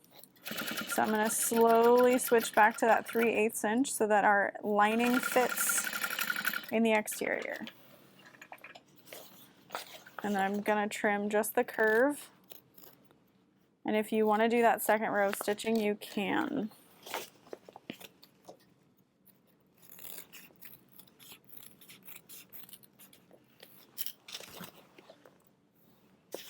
But I think I'm okay. Oh my gosh.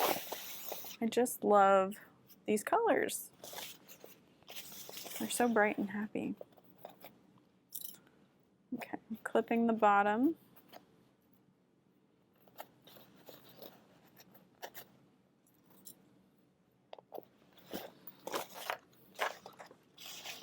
Keep that zipper tail tucked in. Lining up where the top meets.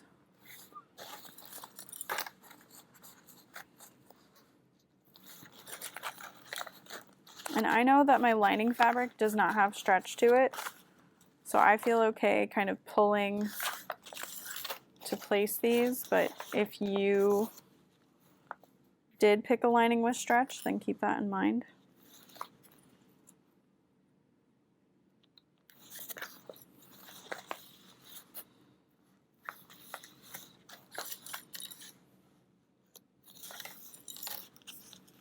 Okay. And then snips.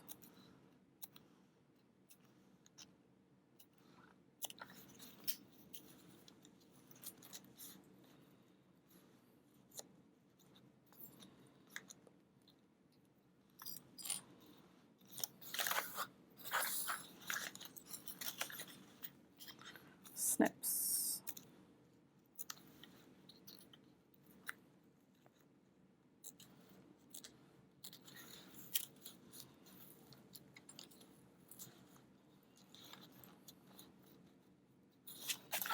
All right. 3/8 and go. To 1/4. No, to a 1/2. But it's a 4 that I'm looking at, so it made me think of 1/4.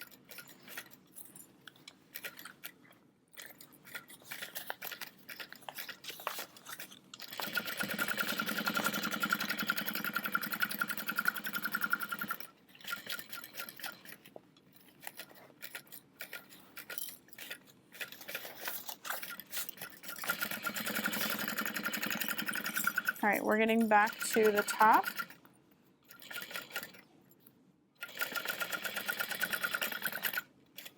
Okay.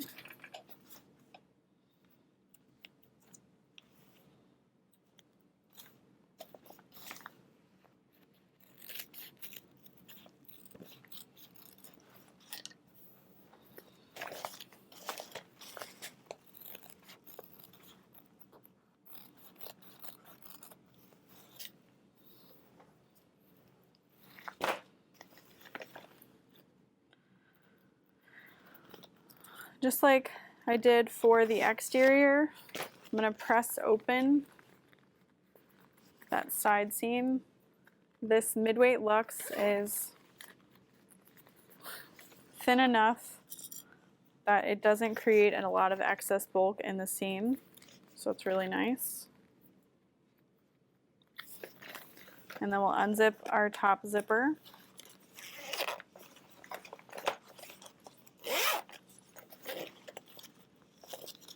And then we'll unzip our lining zipper as well. So that's where we're going to turn the bag through. And then we're going to turn this right side out. I like to put my lining inside my exterior. And then I like my zipper pocket to go on the back of the bag.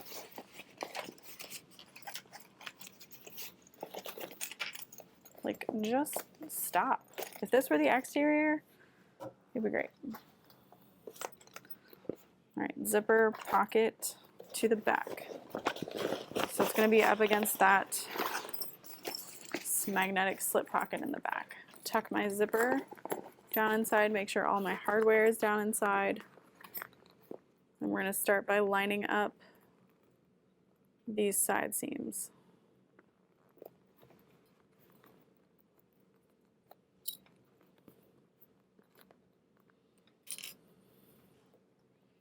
So once I've got those in place, again, hardware, good down in there, and clip.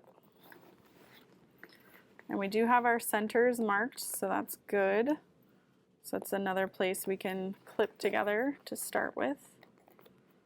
And our zipper is way out of the way. We don't need to worry about it at all. Just make sure that tail is also hidden.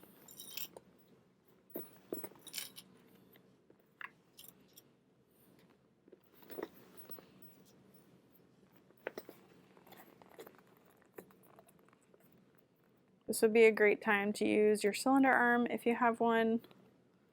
I do have one, but I really like to stick with the same machine if I'm starting a tutorial. It's not even threading it that has me like not using it, because having it in the classroom, using the Thor 1541 a lot, I thread it all the time, so I'm pretty quick.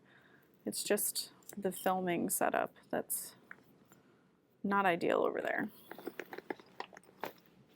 Okay. 3/8 inch, let's go. If you are at all worried about anything shifting, you could baste it all together at 1/4. I honestly probably should be more worried than I am, but like, truly, the layers are just lightweight.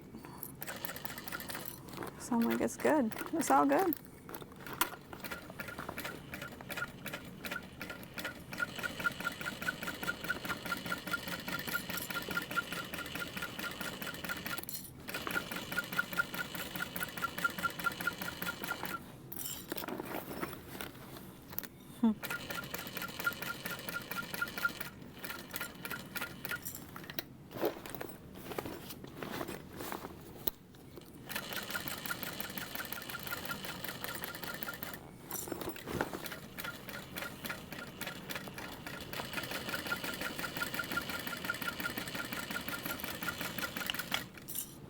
That's it. So now if you want to ensure these curves have a nice shape, we can use pinking shears just across the top, but I like to keep the bulk at the top as much as I can. Honestly, I don't know that this is making a huge difference. We'll see. Oh, that is not where those go. But we can turn it. I'm so excited. I made like 6 notebook covers last night, and I finished a bag last night. And if there's one thing I need to do to feel like myself, it is so.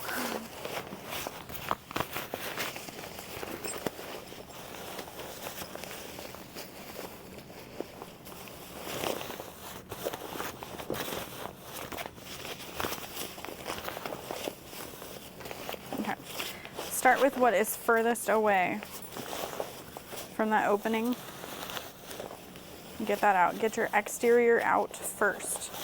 That way you're not fighting your lining to get out the rest.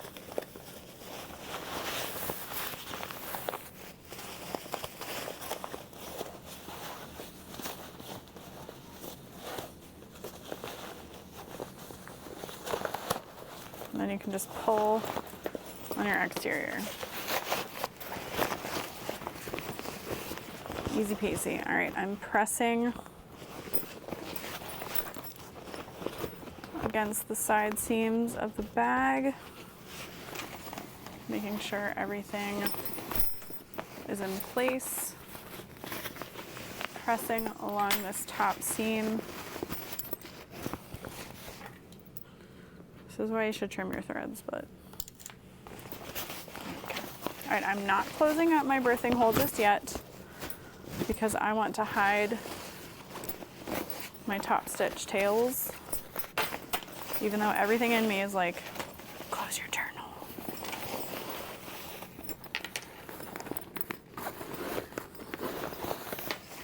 I'm just gonna shove the lining inside the bag. It's so pretty. And truly, just all sits so nicely together. I'm rolling the seam back and forth between my fingers.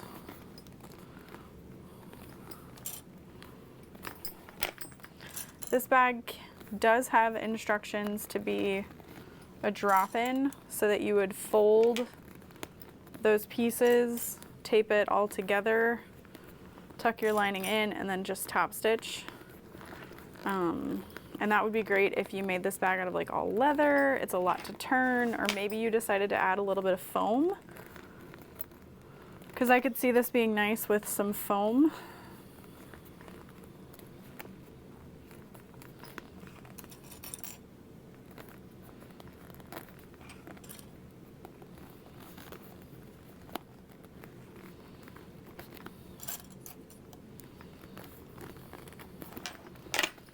I just want that seam to be up nicely.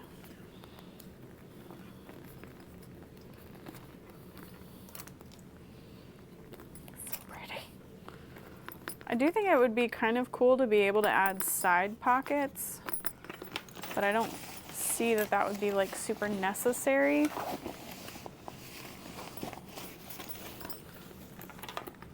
Close the zipper pocket. No, not going to yet. Okay.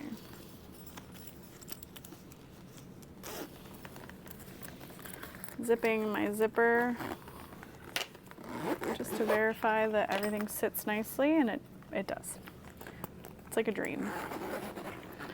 I love the antique with it. Light gold may have also worked well, but I just feel like the antique gives it such a nice moodiness. All right, I'm gonna start on a side seam near my zipper pocket with my needle in. Stitch length to 5. We're in the home stretch.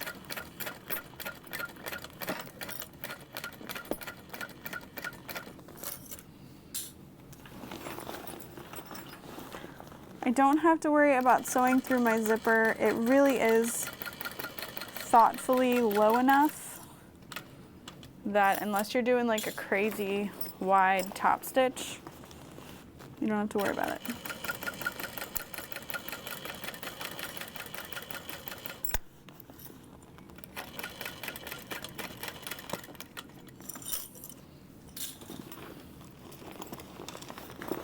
Just make sure your zipper tail is gone, out of the way.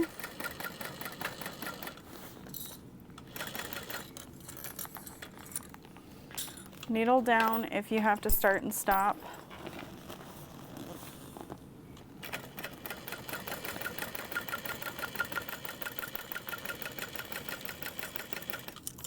and here we are where we ended up starting anyway. Super quick. Right, nice long tails. I'm gonna close, no, I can't close the turn hole. Oh my God, I almost did it. All right, I've got this needle here.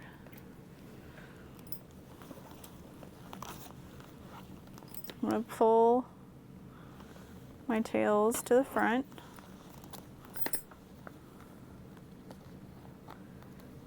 Hello, come here. Tie these together.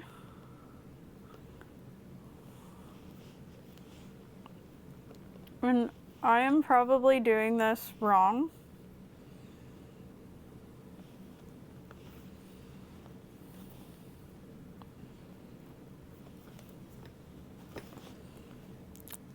But I also feel like it works well enough, for me at least. So I'm trying it like 3 times. I'm not tying it all together because the needle I have honestly is not wide enough. Cut those nice fresh. Get my threads in there. Here we go. Come on. Okay.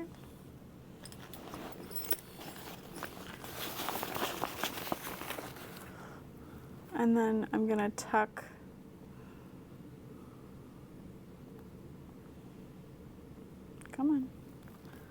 them through the hole.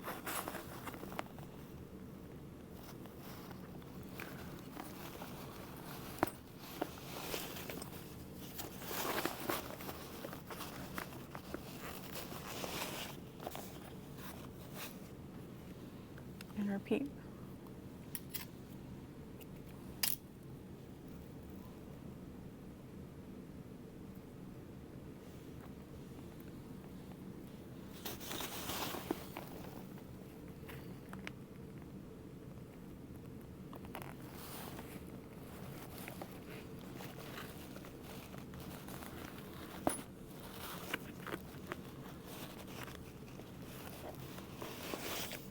That's it.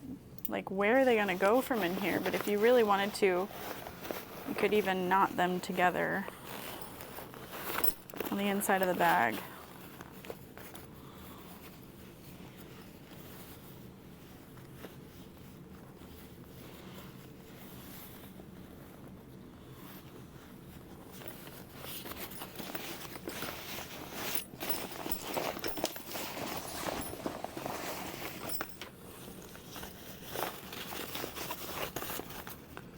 And then I'll sew this pocket shut. And then we're just left to add our strap, which is a really fun mind trick, but you can do it. She has wonderful instructions as well, so if the way I'm explaining is not helping, woo! Got a little carried away. All right, I'm gonna put I'm handcrafted, take care of me in here, because facts. I like to put my label off-centered so that if it's not centered, it doesn't matter. So it's purposefully completely not centered with plenty of seam allowance on that beautiful label.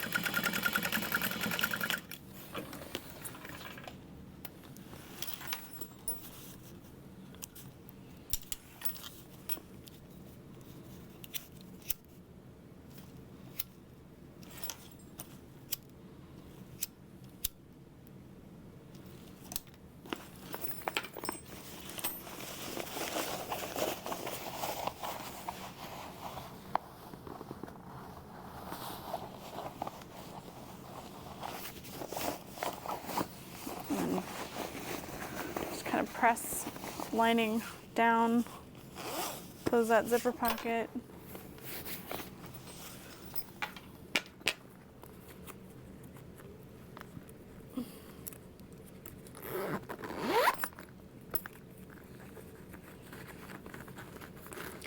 If you wanted the zipper to sit wider, this would not be hard to add a zipper panel to at all, but it is not necessary for the bag. Okay, so now,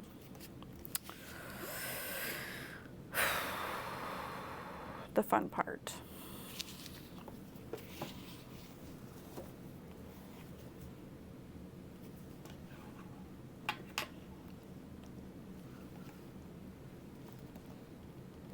Okay.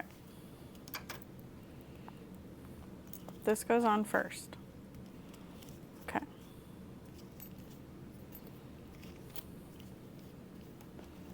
Then this. And then this gets tucked under here.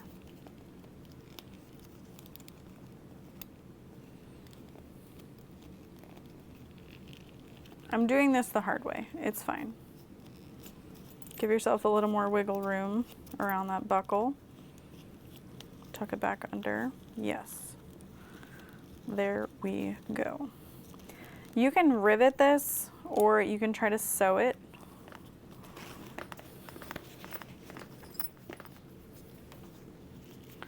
And I am using wide mouth slide adjusters that I carry on my website, so there's plenty of room for all of that bulk.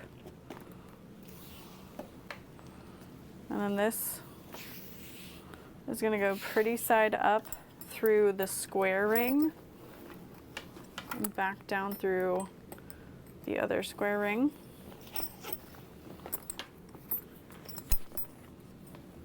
All the way. And then we need to add our slide adjuster.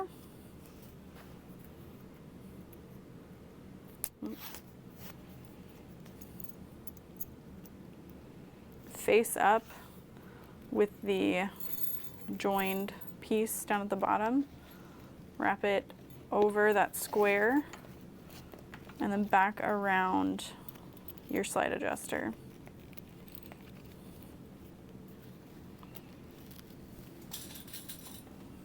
And then I'll clip that together. And before you sew anything, just rearrange all the layers. See how that looks.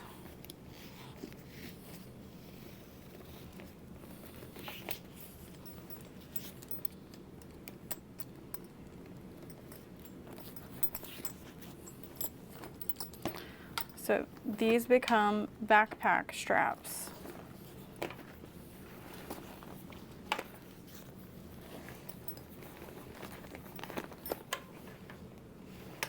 Or it becomes a crossbody. And then there is the optional shoulder strap, which I still need to rivet, but that is pretty much it for the bag. I just need to sew around the strap connector and rivet my handle, but you can see it's so pretty. I love these colors together. It like reflects the green, but it pulls out the yellow. The pink zippers just kind of tie it all together. And then like that mauve color, it doesn't hurt it, you know, it matches well enough that it's not a big deal. All right, I'm gonna add those rivets and sew it, but I hope you enjoyed this tutorial. I hope you will make this bag and check out some more of her patterns. They are just so gorgeous. I'm so happy with this finished result, and I will see you all next time. Bye.